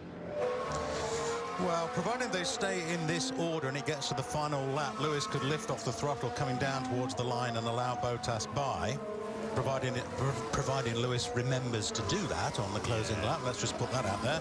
But I mean, how much pressure does Ferrari need to be under before they make that move? Because this now is making no sense to me. Hamilton is within DRS range to Kimi Raikkonen. Surely that is close enough. These are all the Christian Horner trademark foot taps, reflecting the tension with both teams at the top of this World Championship. Mercedes-AMG Petronas lead the Constructors' Championship. Of course, Ferrari, Sebastian Vettel leads the Drivers' Championship. It's getting very hard to get close. Just do what you can. You've got overtake available. Okay, Lewis, we're going to have 5 laps to try and make something of this. 5 laps. No pressure then. Otherwise, you've got to give it back to Bottas. By the way, folks, you've got 9 Grand Prix left after this to enjoy this view. The view of Formula One will change as of next year. The halo, the safety hoop, will be introduced from round 1 2018. Kevin Magnussen and Nico Hülkenberg going at it. Wow. This is down in 11th and 12th position. You know what? Magnussen's not that far off Stoffel Vandoorne to press for that 1 World Championship point for 10th and deny McLaren a double points finish, because Fernando Alonso is up in 6th. Yeah, Fernando Alonso's had a terrific race. Once he got rid of Sainz, he got ahead of him, but Hamilton seems to have run out of steam. He's not making any more ground. He was a second behind Raikkonen. Now he's 1.2, so he still can't use his DRS. No, but think back to comments right at the start of this Grand Prix, David. Hamilton's not been happy with the balance of his car as the car was going to the grid. He was saying, I don't think the car's not working, it's turning in, but I don't think these tyres are going to last, which is indicative of he's not happy with the balance. So perhaps on this set of tyres, he's beginning to, he's lost the edge. Guys, have a look at this. This is the closest we've seen Kimi Raikkonen to Sebastian Vettel, and they have got a lot of traffic up ahead. I think that's Magnussen and Hülkenberg. There's a whole group right ahead of the Ferrari guys. This is going to get interesting. Yeah, it really is. Kvyat is there as well in the Toro Rosso, so there's some traffic to negotiate, and this may be to the advantage either of Kimi Raikkonen or to Lewis Hamilton as well. Yeah, Lewis has dropped back now, whether that's intentional to cool his tyres a little bit, getting too close, but Raikkonen now really in a strong position to try and get his teammate. Well, if I was Raikkonen now, I'd be on the radio being very vocal, saying, putting your points forward. Look where I am. Look where Mercedes are. Come on, guys, you've got to make the move.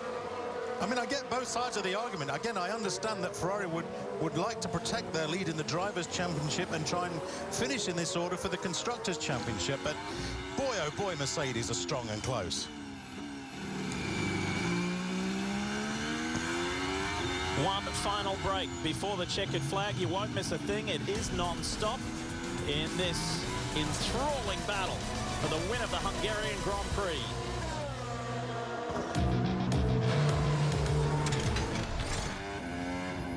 Yeah, I'm gonna only ruin my tires even more.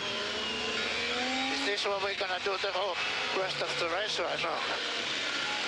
Confirm, Kimi, confirm. Hamilton has backed off slightly for engine temps. Only slightly, though, because everybody's in DRS range here.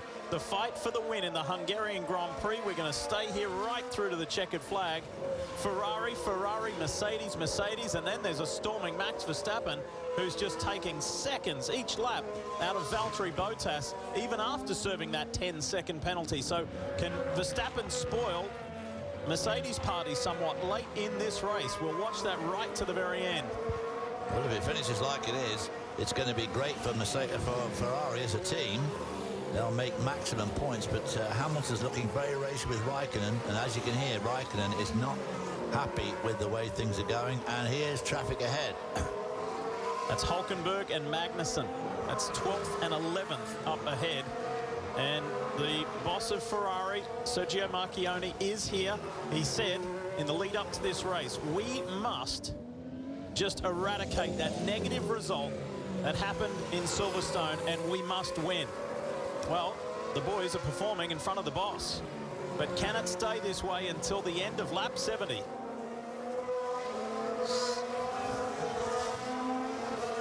Intriguing, isn't it? It's absolutely intriguing. They are close to one another. Yeah, Hülkenberg's going to let him through, but unfortunately, Raikkonen's going to get trapped. There's not much he can do about it. Hülkenberg letting him through there. Will he let Hamilton through as well? Yeah, he does. Well, we heard that radio transmission from Ferrari engineering saying that Hamilton had backed off with engine temps. Not sure if it is engine temps or whether it's to protect the tyres or just get a little... Whoa, whoa, whoa, whoa. Max Verstappen has been lapping consistently a second or more quicker than the guys in front. Yeah. And that cost him about 2.5 seconds overall, that little glitch there. Now, you saw Hulkenberg stay out of the way. Hulkenberg was involved in his own fight with Kevin Magnussen, and the sole remaining Haas F1 driver in 11th. He's had a good day today. Hey, speaking of Americans in Formula One, and we're in Formula Racing, Hamilton radio. Okay, Lewis, so we've been given 5 more laps, front calipers are reaching the limit. Don't worry about it. You want me to let me battery back, yeah? Don't need to bust my nut off anymore. So negative, Lewis. Keep the pressure on the Ferraris if you can. That's it. Well, the answer was not so much engine temperatures then, but brake temperatures are the issue for Lewis. But yeah, you could see that resignation from Lewis. I think it was fair comment as well. Hey, don't worry about it. If you think Bottas is the faster car, let's make the switch. Yeah. Just getting back to my point about young Americans on their way to Formula One, Santino Ferrucci, the 19-year-old from Woodbury, Connecticut. He's no longer racing in GP3. He's racing in F2. He made his debut yesterday and finished 9th. We want to say a hearty congratulations to him because he'd never even sat in the car until Thursday afternoon. So that's a huge result. It's terrific. Absolutely terrific. Saw a quick shot there of George Russell, who will test the Mercedes in the young driver test. So too will Ferrucci, by the way. Ferrucci will test the Haas F1. So we go back on board Hamilton.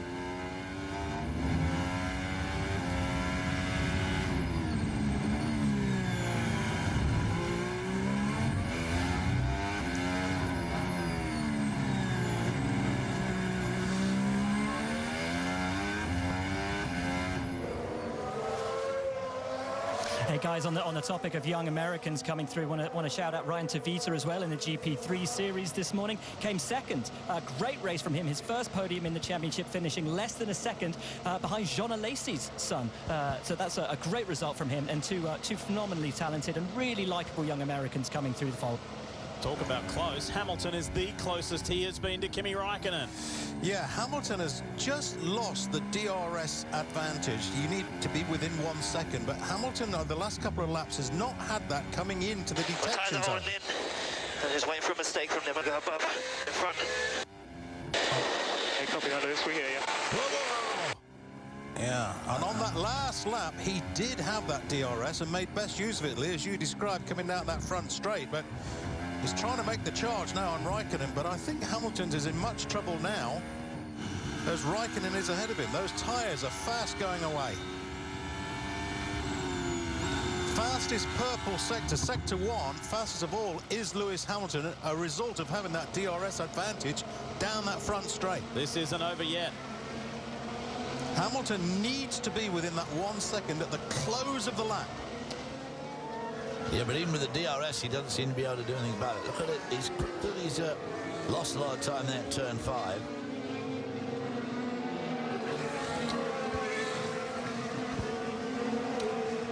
Tyres look okay to us. And Hamilton's words from late yesterday are not ringing true. He said this is going to be an easy breeze for Ferrari. It's anything but. Ferrari have had to scramble to be in this position. They've had to push hard. Vettel with his problems, with his steering, with it lagging to the left. Räikkönen has been uncomfortable for a long time. Doesn't like the position he's been put in. And Hamilton's got 10 laps left to do something about the Ferrari man. Let's see what happens at the close of this lap, how close Hamilton is to Räikkönen. If Hamilton can make best use of that DRS down that front straight, as we saw the previous lap, then Mercedes might be able to make the pounce on the trailing Ferrari. For those of you who were wondering, the gentleman on screen, that's Lewis's father, Anthony, who we see infrequently these days. Yeah. Of course, at the beginning of Lewis's career, we saw him a lot more at the tracks. Maurizio Rivabene, pretty animated. Pressure is on. He's got his boss looking over his shoulder. And he's got the son of Enzo Ferrari sitting in the garage watching as well. Talk about pressure. Yeah. No pressure there then.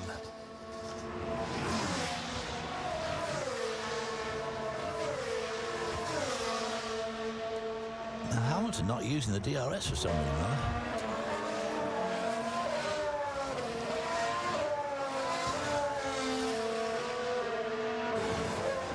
Things keep going at this rate, and we may not get to see it, courtesy of the World Feed Director. But Bottas is going to have a visitor in the form of Max Verstappen shortly. Verstappen's only 3.5 seconds behind him. So Bottas must be having trouble too, because he's now 5.5 seconds behind Hamilton, and Hamilton has got problems with his car, so maybe Bottas has got the same sort of thing, because he should really be trying to stay up with Hamilton. Ooh, gosh, it's getting all hairy now, isn't it? Again, Hamilton is desperate to get within that 1 second. He couldn't use the DRS last time because it was 1.1 seconds. Yeah, 0.1 of a second out. You're going to be right on the gearbox going through that final corner. Check this out. We heard that Magnussen pushed Hülkenberg off the track. Oh dear. You could probably say that, yeah. Took a rather extremely wide line. Yeah, and Hülkenberg had caught him up from a long way behind. So Hulk won't be too happy about that. Now, 1.1 seconds remains the gap. The gap between Vettel and Raikkonen is now 2 seconds. Because when they're this close, the damage to the tyres, the brakes, everything starts to run so hot. Yeah. I mean, clearly Hamilton is having problems just through that finals. If he could just get within 1/10 closer to Raikkonen through that detection zone, which is right at the end of the lap, he'd be able to open that wing. And he's done it once, and you saw the dramatic advantage, speed advantage, about 12 miles an hour faster down the straight. But we're now on 62 of 70. Raikkonen, of course, is also a very mature driver, and he knows that what he's got to do is find that last bit of pace in the car at the end of the lap. Okay, Paul, I'm afraid we've got a problem with the car. We're going to have to retire the car. Okay.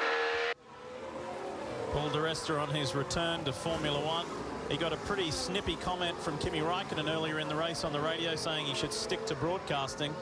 And Kimi wasn't happy with him, but really, big picture-wise, Paul di Resta stepping in for the ill.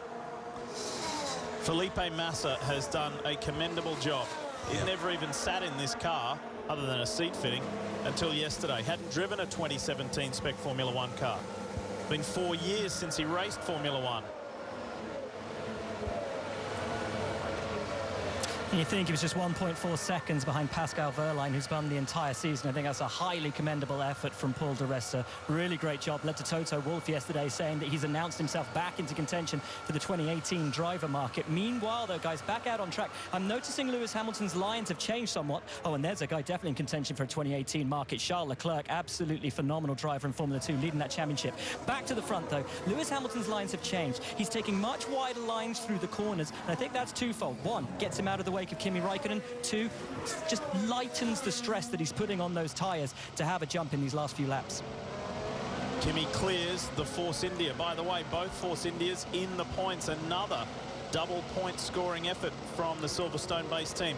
Huge effort. Both McLarens in point scoring positions inside the final 10 laps. Some really pleasing stories outside this gripping one for the 3 podium positions. Okay, Max, let's push up to Bottas, mate. Push up to Bottas.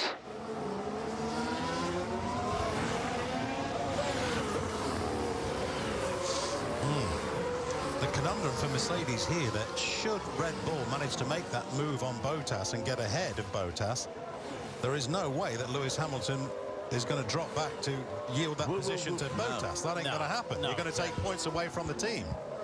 Bottas should have been much closer to his teammate, and remember, engineering instructed him to do exactly that. Now, he may have problems with the car and can't do that, can't get close enough, but in terms of strategy, there is no way that that's going to happen. And Hamilton dropping back from Raikkonen, whether that is deliberate or whether that's just cool things down. Well, I think Hamilton got caught behind the Force Indias earlier on towards the close of that lap in the traffic. And took the advantage away coming down the straight again. His car's looking pretty twitchy too now. He's locked up a couple of times on that lap. Whoops. And they've got more traffic ahead too. Look at it. Look at the traffic ahead. Marcus Ericsson is the first one on the list. And now Hamilton has dropped significantly behind Kimi Räikkönen. But they're going to have to be very careful, as Steve just said, to do a shuffle to get Bottas in front of Hamilton again because of Verstappen. They definitely couldn't afford that. No, absolutely not. If Mercedes want to do that move, they have to do it before the threat from Red Bull. And with this effort from McLaren today in the top 10, they're going to drag themselves off the bottom of the ladder.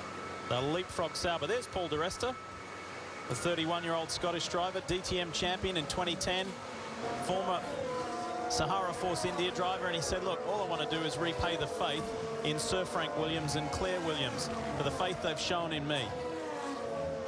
I think he's done everything he can do. Yeah. I think he'll be pleased as well, frankly, at this point, to be out of that car. He must be absolutely exhausted. Well, now he knows what these 2017 beasts are like. Yeah. Boy, Verstappen is very close to Valtteri Bottas now. 2.6 seconds. Look in the background. Right, there he is. And it only makes you think, what if he hadn't served that 10-second penalty and if his teammate, Daniel Ricciardo, was still in the race? Absolutely, yeah. What could have been? Yeah, if Ricciardo was still running and Verstappen would be 10 seconds further up in the order by now. Well, if Verstappen was 10 seconds further up, he'd be second now. He'd be fighting for the lead of the race. Yeah, right. Just as his dad said would be. And look, as much as he is the golden boy of Red Bull Racing, they have to have that chat to him, right? About, you know, lap one heroics. It's great when it comes off, but when it doesn't like that, it kind of looks somewhat foolish, doesn't it? Now, of course, he didn't do it intentionally, but it was an unforced error. Yeah, and cost the team dearly, whatever happens from here. Yeah, Hamilton. He's obviously got troubles of his own. Verstappen now almost on Bottas. Guys, let's not lose sight of the fact of there's Stoffel van Dorn. He's going to score points in Formula One for the second time in his career after he scored at 1 point last year when he subbed for Fernando Alonso in Bahrain. Hamilton radio. Verstappen is on a younger, soft tyre. He will be a threat. Threat to us all, or? Yeah, A firm. Threat to us all or just to Valtteri? He is a threat to everybody. Yeah. Hey, look, you know, I was about to say before, Stephen David, that the McLaren Honda double point scoring effort, if they can get there over these closing 5 laps, to Yusuke Hasegawa, the head of the Honda program for F1, to Eric Boulier, to everybody in that team, it's going to feel like they stood on the podium. Absolutely. I mean, to have both cars get home with no power unit problems this entire weekend and to score points for both of them, that's the best they've seen. Well, Alonso has just done his personal best lap, which is a 20.7, including the fastest lap overall in Sector 2. So, obviously, a lot of speed in that car. Hello, Valtteri Bottas. I'm Max Verstappen. I'm your best friend. Okay, Kimi, let's not take anything for granted. We don't know what Hamilton's going to do. Just keep going as you are.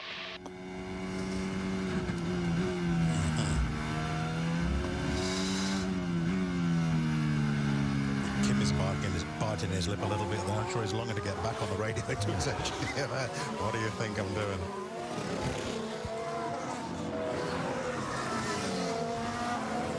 Because we know that Hamilton's struggling with brake caliper temperatures, and I wonder whether or not that's the same issue that perhaps is affecting Bottas too. Could be.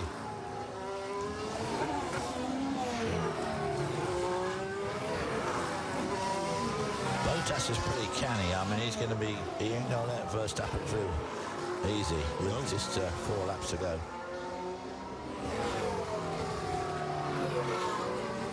Yeah, because when you think about the Constructors' Championship, Mercedes wants to try and limit the damage with this Ferrari 1-2, as it looks like it will play out. Inside the final 3 laps now here at the Hungaroring. Yeah, I mean, at the end of this race, Mercedes will still be leading the Constructors' Championship, whatever happens, but it's going to make a dramatic difference to it.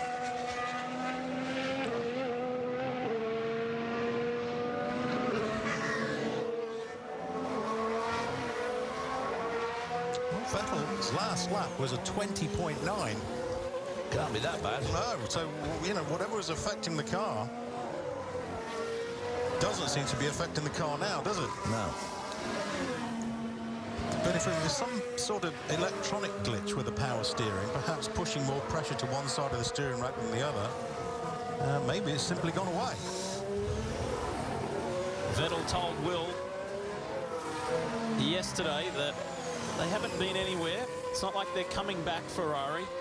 They've been there all year, but these kind of tracks seem to suit the Ferrari SF70H a little bit better. As we saw in qualifying, as we saw in Monaco, final 2 laps around this 2.7-mile Hungaroring circuit. It's playing out the way that Monaco did.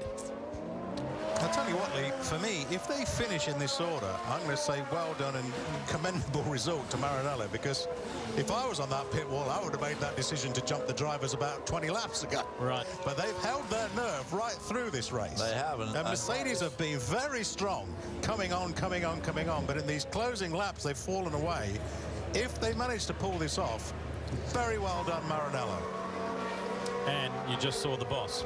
They've done it in front of Sergio Marchionne. That's a nice way to go off to the summer break, but let's not give it to them yet. Remember the way that Silverstone played out with those tyre issues in the last couple of laps. It was unbelievable.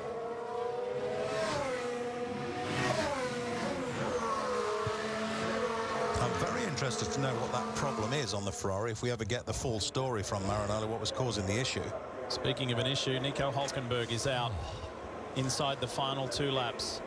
And he had such a good weekend, even after serving that 5 grid spot penalty for a gearbox change. He'd made his way through. Wonder if it had anything to do with the off-track incident with Kevin Magnussen. As Sebastian Vettel begins the final lap. There is now a comfortable distance between all of the top 3 runners to get this home for his 4th victory of the season.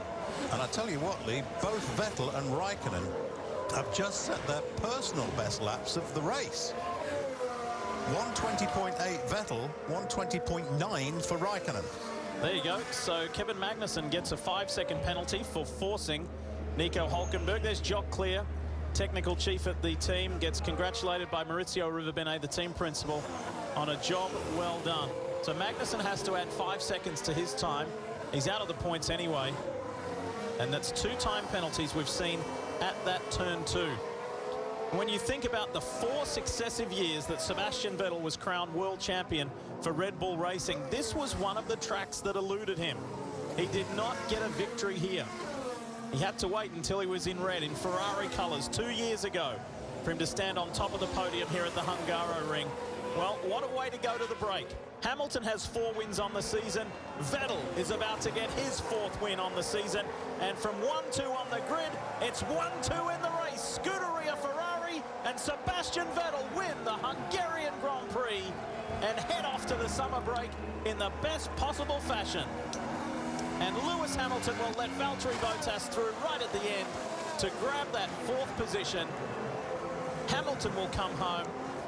Rather, take that back, that 3rd position and be on the podium. Hamilton will get 4th and Max Verstappen in 5th. Boy, they did that pretty well. I mean, that was a very hairy thing to do, considering Verstappen was so close.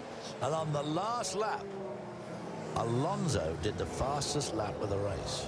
Wow, he did too. 120.182. Yep. Very well done, Lewis Hamilton, for remembering to make that move work. Because when team orders are employed, quite often you don't see it repaid. Yeah. P1 Sebastian, 1 and 2, well done, well managed, nice drive. Dai, un'altra bandiera a Maranello, vai! Grazie, forza Ferrari! Grazie mille, grazie ragazzi, grande lavoro. Well done, Maranello. Yeah. Well done for sticking to your guns. I applaud what you did there.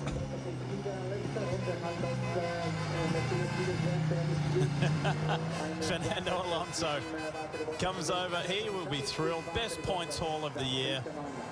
And double points for McLaren Honda. So he said that will feel like a victory in itself. Yeah, and it was so great for them to both finish at last, let alone getting the points, which is terrific. And for him to do the fastest lap on the last lap just shows there's a lot of life in that McLaren, because they are still slow down the straight. But a great 1-2 for Ferrari. An incredible result. Well, we expected Ferrari to be fast here. They proved fast in Monaco, and up and down the paddock, engineers and mechanics, designers alike saying these guys, the guys from Maranello, are going to be the threat of the weekend. And so it proved, even with problems on the cars, even with tyre degradation on the cars, Maranello finished 1-2 before the summer break. This is the move late in the race. Lewis Hamilton watching and waiting for Valtteri Bottas.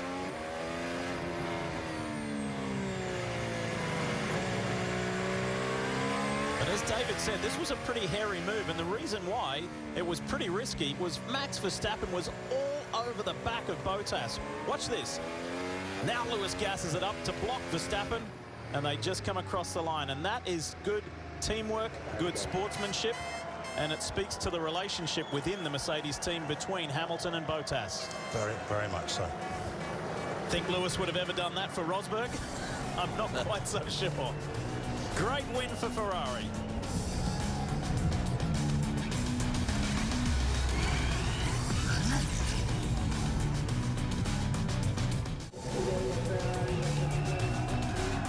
Boy, this must feel good. World Championship leader Sebastian Vettel, second Hungarian Grand Prix win for Ferrari in 3 years, and extends his championship lead. The mandatory summer break, where no teams are allowed to do any work, it's family time. Sebastian can go off with his wife and 2 kids and enjoy the summer break in the best possible way.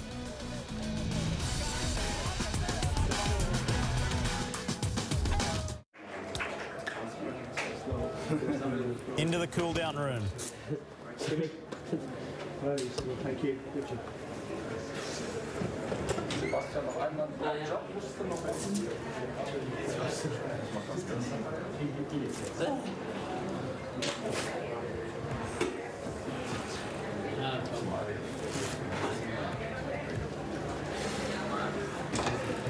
It's like a never-ending race. I know. What the hell? How fucking scary was that? Every time. And the traffic. Don't use the curbs. Well, what do you mean? Go fast. On the circuit, Don't use the curbs. exactly. On a curb, on a circuit, where you have to use the curbs. Don't use the curbs.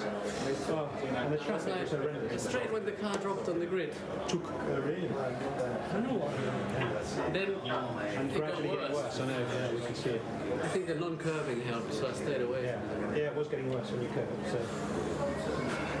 So we don't really know what it is. It looks like it's just doing that. Yeah. Sorry about that, Kimmy. It was well managed.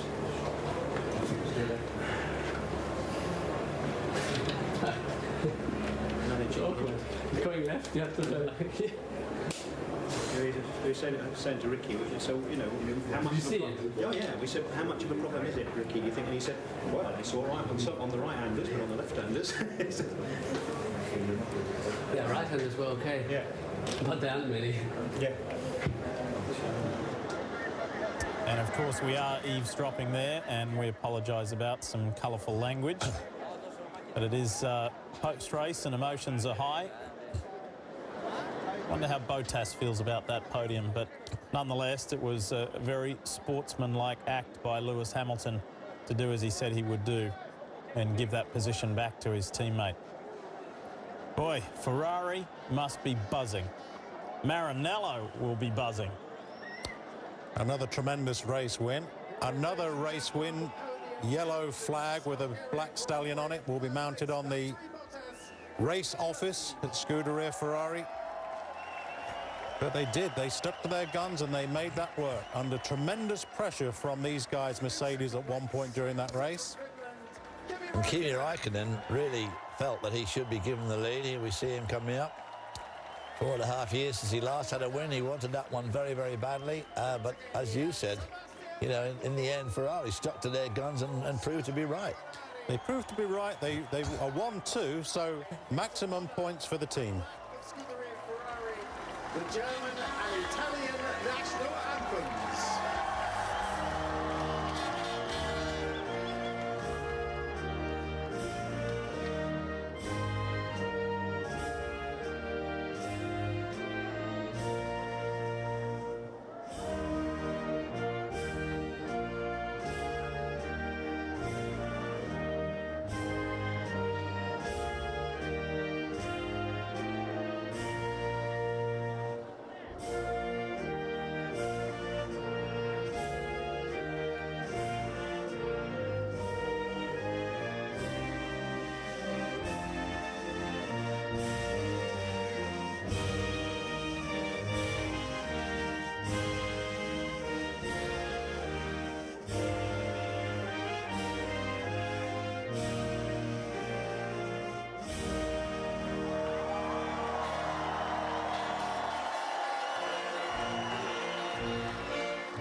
And cue the celebration.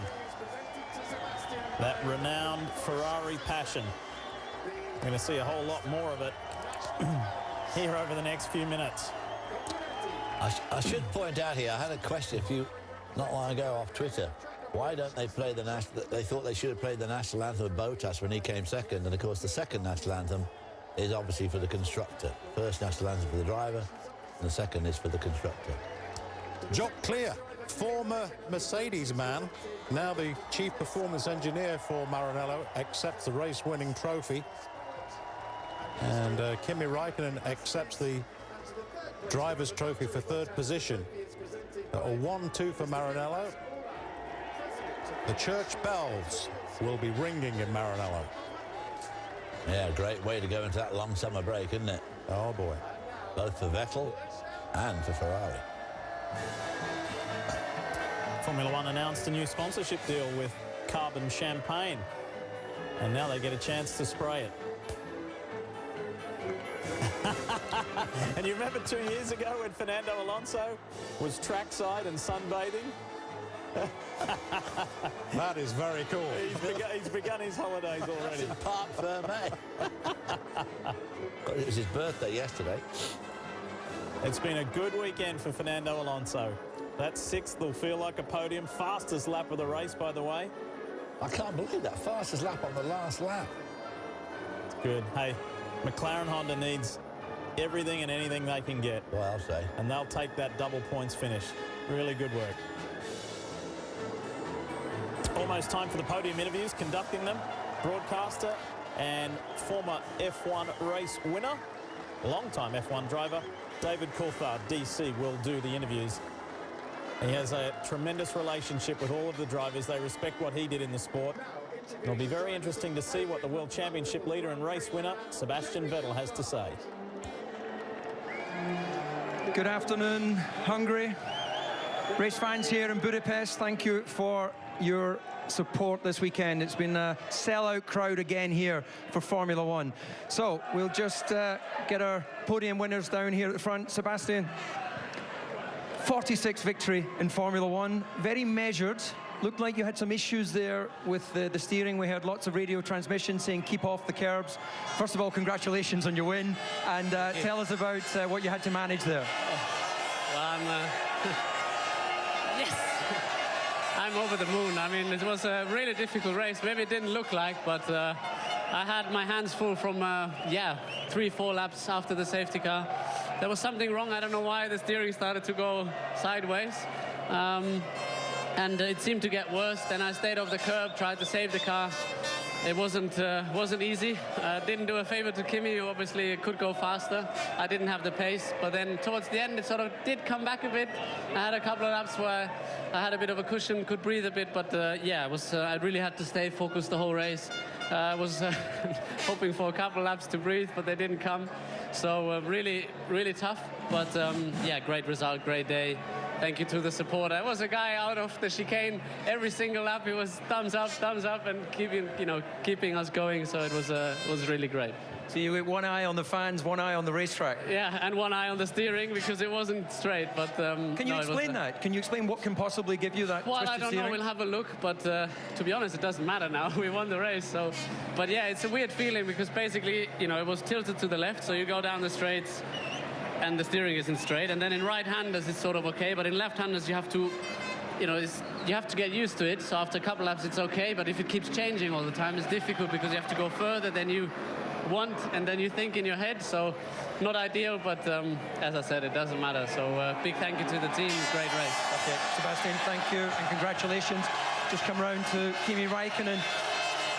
Kimi, there's a huge Finnish support here. Maybe a couple of words in Finnish for your fans before we go back to English. Well, I think they all understand English, but good point, fair enough. It's obviously great support. Unfortunately, couldn't give them all the win, but we had 1-2 as a team, so I had a great car today. But obviously, when I had a mistake yesterday in qualifying, got good start, but didn't want to force the issue, and obviously after that just kept following the 71 laps. So not ideal. Obviously, I want to win, but it's great for the team. Well, you've been very consistent on this racetrack. This is your 8th podium here. Sadly, 6 of those have been second place. Clearly, you had the speed today. It's just impossible to overtake on this circuit. Yeah, the other guy has to do quite a big mistake or have some issue, but it's not easy to overtake, and obviously, especially with the teammates, you know, you take more care. But no, at least they are still happy, so that's the main thing. Yeah, well, 2 Finns on the podium. Congratulations, Kimi. So, finally, Valtteri. Now, we saw a very sporting gesture from you at the request of the team to move over for your teammate. You must have thought towards the end he was not going to be able to give that place back because of all the traffic and with Verstappen hunting you down. What are your thoughts on this great sporting gesture? Yeah, you know, for sure, in the end, I was getting a little bit worried as the gap was increasing. I really struggled with the back markers today and was a little bit unlucky also with those, but really thanks to Lewis to, you know, keep the promise and let me by in the end, because I gave him the shot to try and get past the Ferraris, but you know, it's a shame. We had good pace in the end today, but with the starting position, couldn't finish any better. But just want to say thanks for all the support this week, and it's been really cool to drive here with all this support and Finnish flag. So thank you. It's been a tremendous crowd all weekend. Did you doubt at any point whether the team would make the call on Lewis, given that you are in the championship battle, absolutely, but given he's the lead driver, did you have any moment of doubt or absolute trust in the team?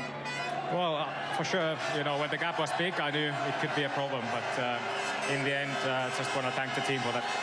Okay, congratulations. So, 14-point leads. That's a nice way to go into the summer break. I don't mind. It's okay. Could be worse. What are your plans for this break from Formula One? You're notorious for being a hard worker. Are you going to be at the factory simulator, or are you really taking time out? In a couple of days. But yeah, after that, to be honest, no big plans. I just want to enjoy the time home.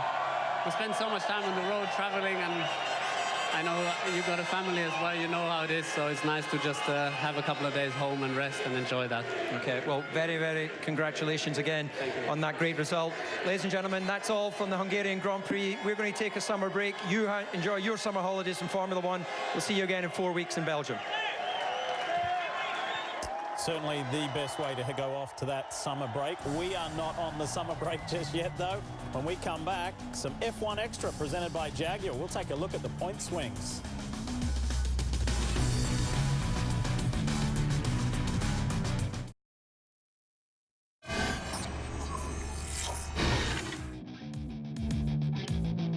Reviewing the unofficial race results of round 11, the Hungarian Grand Prix. We know who stood on the podium.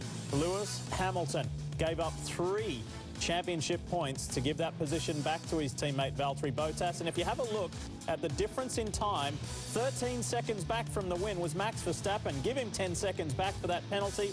He was in the mix. What are his thoughts?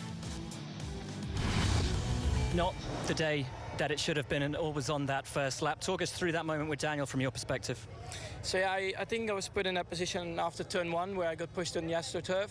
And then yeah, we both went deep into turn 2, and I had of course Bottas in front of me, so I locked the front. Then I tried to keep it to the inside, but I just kept locking. And of course then unfortunately I touched Daniel. Yeah, I think on, let's say, the weakest point of the car on the side. So that was, of course, very unfortunate, and of course not what I want. And also, you know, sorry to Daniel for that, because I think we always had a very good relationship, and I think we showed before that we could race really well together. So yeah, this was never my intention to do, of course. Obviously, it killed his race. It pretty much did for your race as well with that 10-second penalty. Without that, do you think you could have fought for the podium today? I'm not sure. It was difficult to pass someone. I think as soon as you were behind someone like a second or 1.5 behind, you couldn't really attack. So I think in the end of the day, it wouldn't have changed much. But I think in terms of pace today, we were quite strong. Not been the best first half of the season for you. What do you do over the summer break now? Do you just need to get your head together, reset, come back stronger in Spa? Well, I think except the retirements, the pace was always very good. So in that way, it was a positive first half. Taking the positives from the first 11 races, David, take us inside the team. What happens at Red Bull Racing? Does Dr. Helmut Marko sit him down and say, maybe just calm it a little bit on the opening lap, or what goes on? Probably not. I mean, it was incredibly unfortunate that the guy he hit was his teammate. Yep. And as you can see from that replay there, he was right behind Valtteri Bottas, and he had to brake a little bit harder, locked up the fronts. As soon as you lock the fronts, you lose your steering. The thing started to understeer, and then it locked again. And, I mean, he just really basically slid into Ricciardo, who was well on the outside. It wasn't like Ricciardo could have gone anywhere. So just one of those really, really unlucky things. Steve, I know you always think holistically about the team. That didn't happen. Keep both Red Bulls in the race. They had the pace. Could have been 2 Red Bulls on the podium. Could have been 2 Red Bulls on the podium.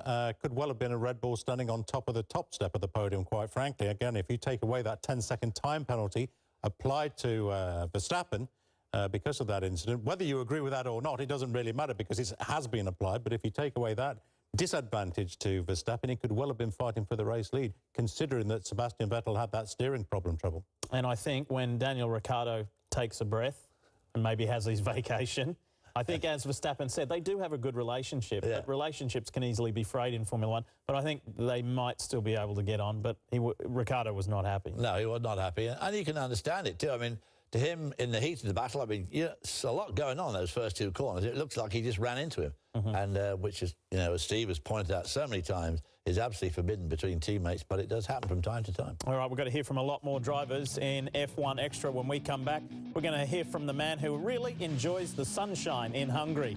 That is Fernando Alonso. More points for his McLaren Honda team.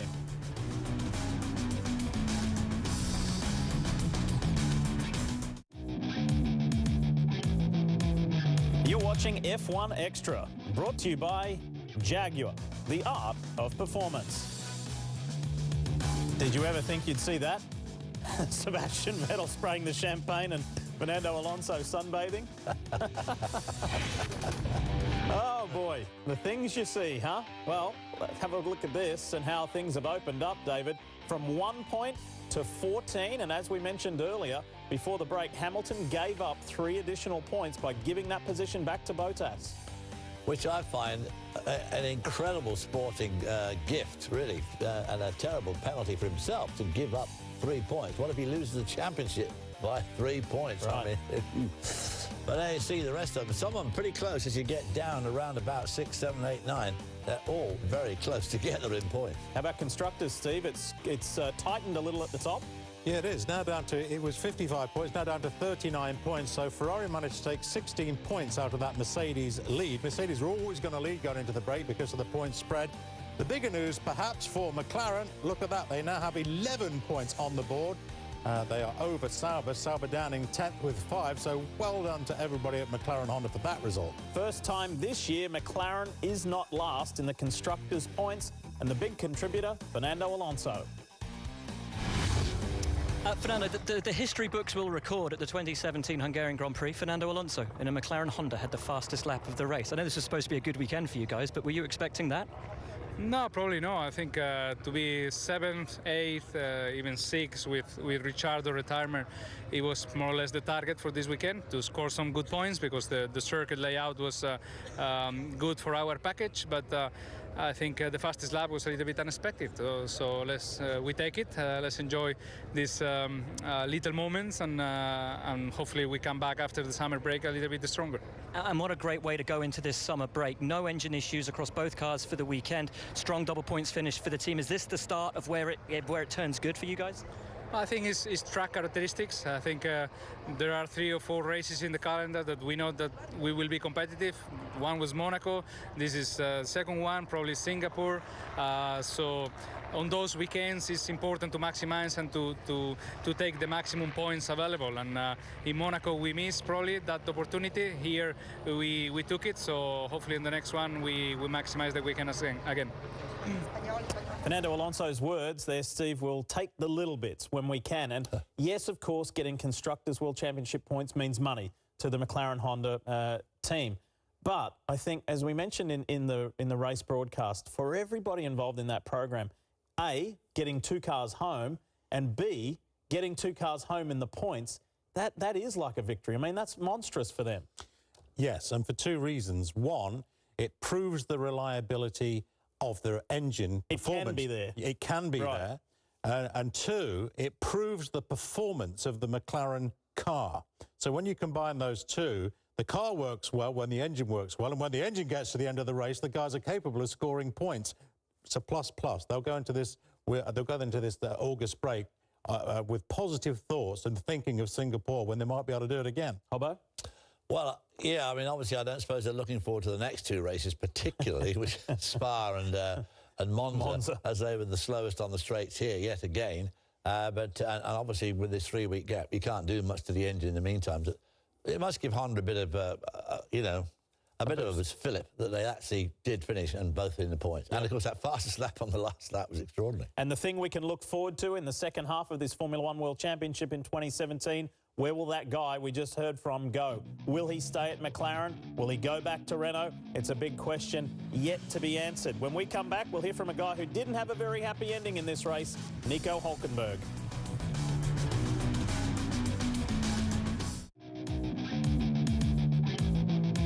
You're watching F1 Extra, brought to you by Jaguar, the art of performance.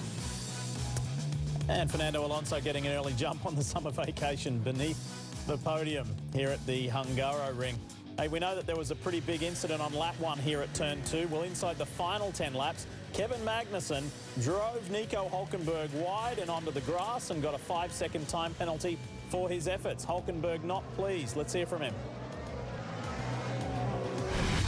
I saw you go over and have some words with Kevin. Were they happy words of friendship? I congratulated him for most unsportive driver of the whole grid once again.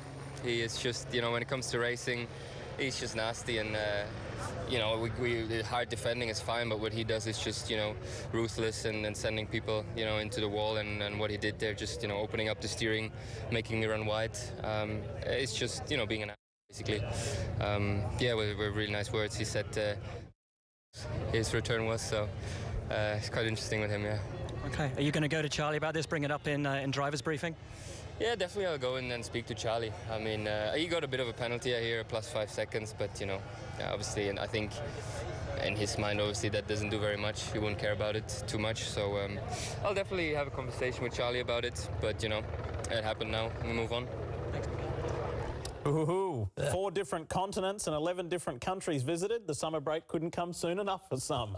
No, I mean, Nico Hülkenberg there, pretty ticked off at the driving of Magnussen. It was pretty ruthless and somewhat uncalled for. We saw a similar thing yesterday. Of course, the trouble is this leads down, because yesterday we saw a similar thing in the F2 race. Yes. When the leader, Oliver Rowland, held off the second place, to my mind, in a very extreme, way too extreme. And that was too extreme too. And it led to some bad language and it led to bad feeling. Although Nico Hülkenberg just says, well, he's a nasty driver and we come to expect it, so we're just ready for it. Yeah, we'll see what the second half of the season holds for those guys. And Magnussen, we will see him next year, because Haas has confirmed he will be alongside Romain Grosjean next year. When we come back to F1 Extra, we'll hear from Lewis Hamilton.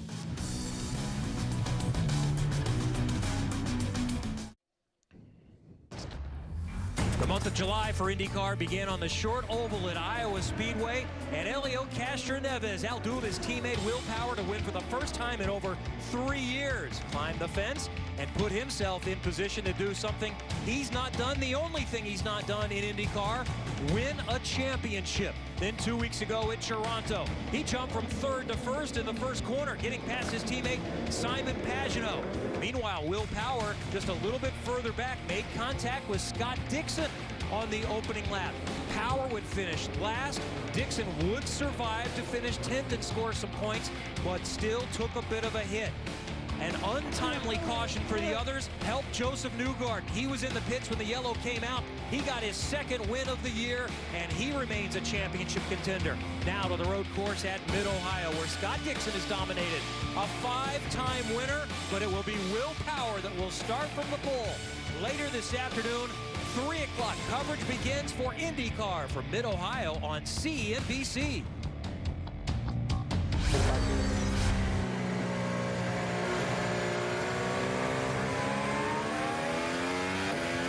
Mate, thanks for that. Yeah, it's a gentlemanly thing to do. Well done. Lewis, it's James. Thank you very, very much for doing that. You did a really good race, mate. Well done. Thanks, Lewis. But yeah, thanks again for that. Thanks for the trust. Yeah, Valtteri, it's James. Thank you very much for helping us. We appreciate it, and well done. Good podium. We'll get them a start. Lewis, a really hard day for you today. First with the radio issues, but then at the end, that incredibly noble gesture at the final corner. Talk us through your race.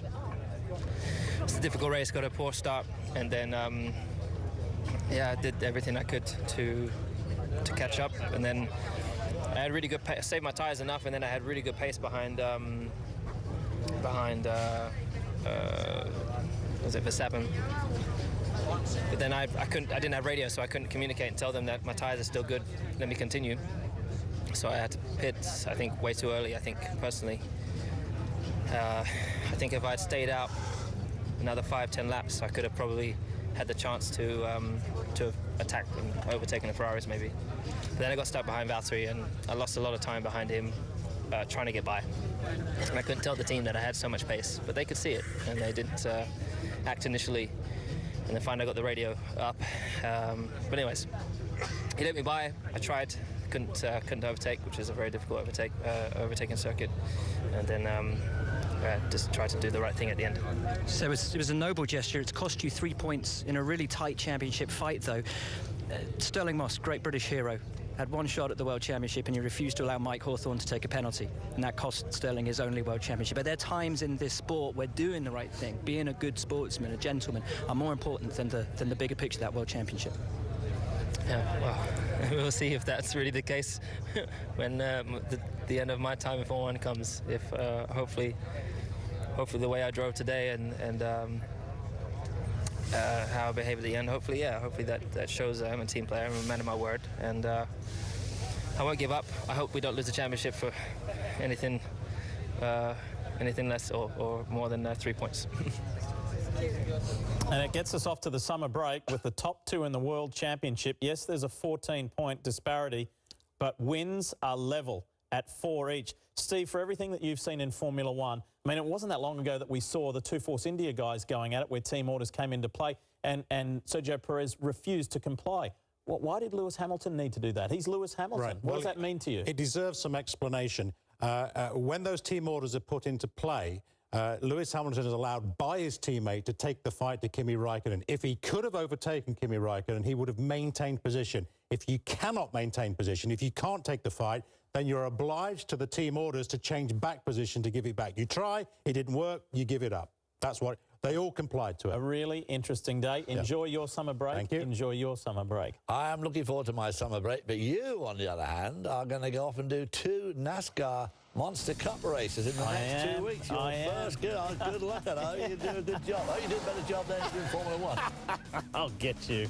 I'll get you. Thanks so much for watching the opening 11 rounds of the Formula 1 World Championship. The final 9 coming up. Don't forget IndyCar on CNBC and NASCAR Monster Energy Cup on NBCSN. On behalf of the entire team, we'll enjoy the summer break. You do too. Thanks for watching F1 on your home of motorsports.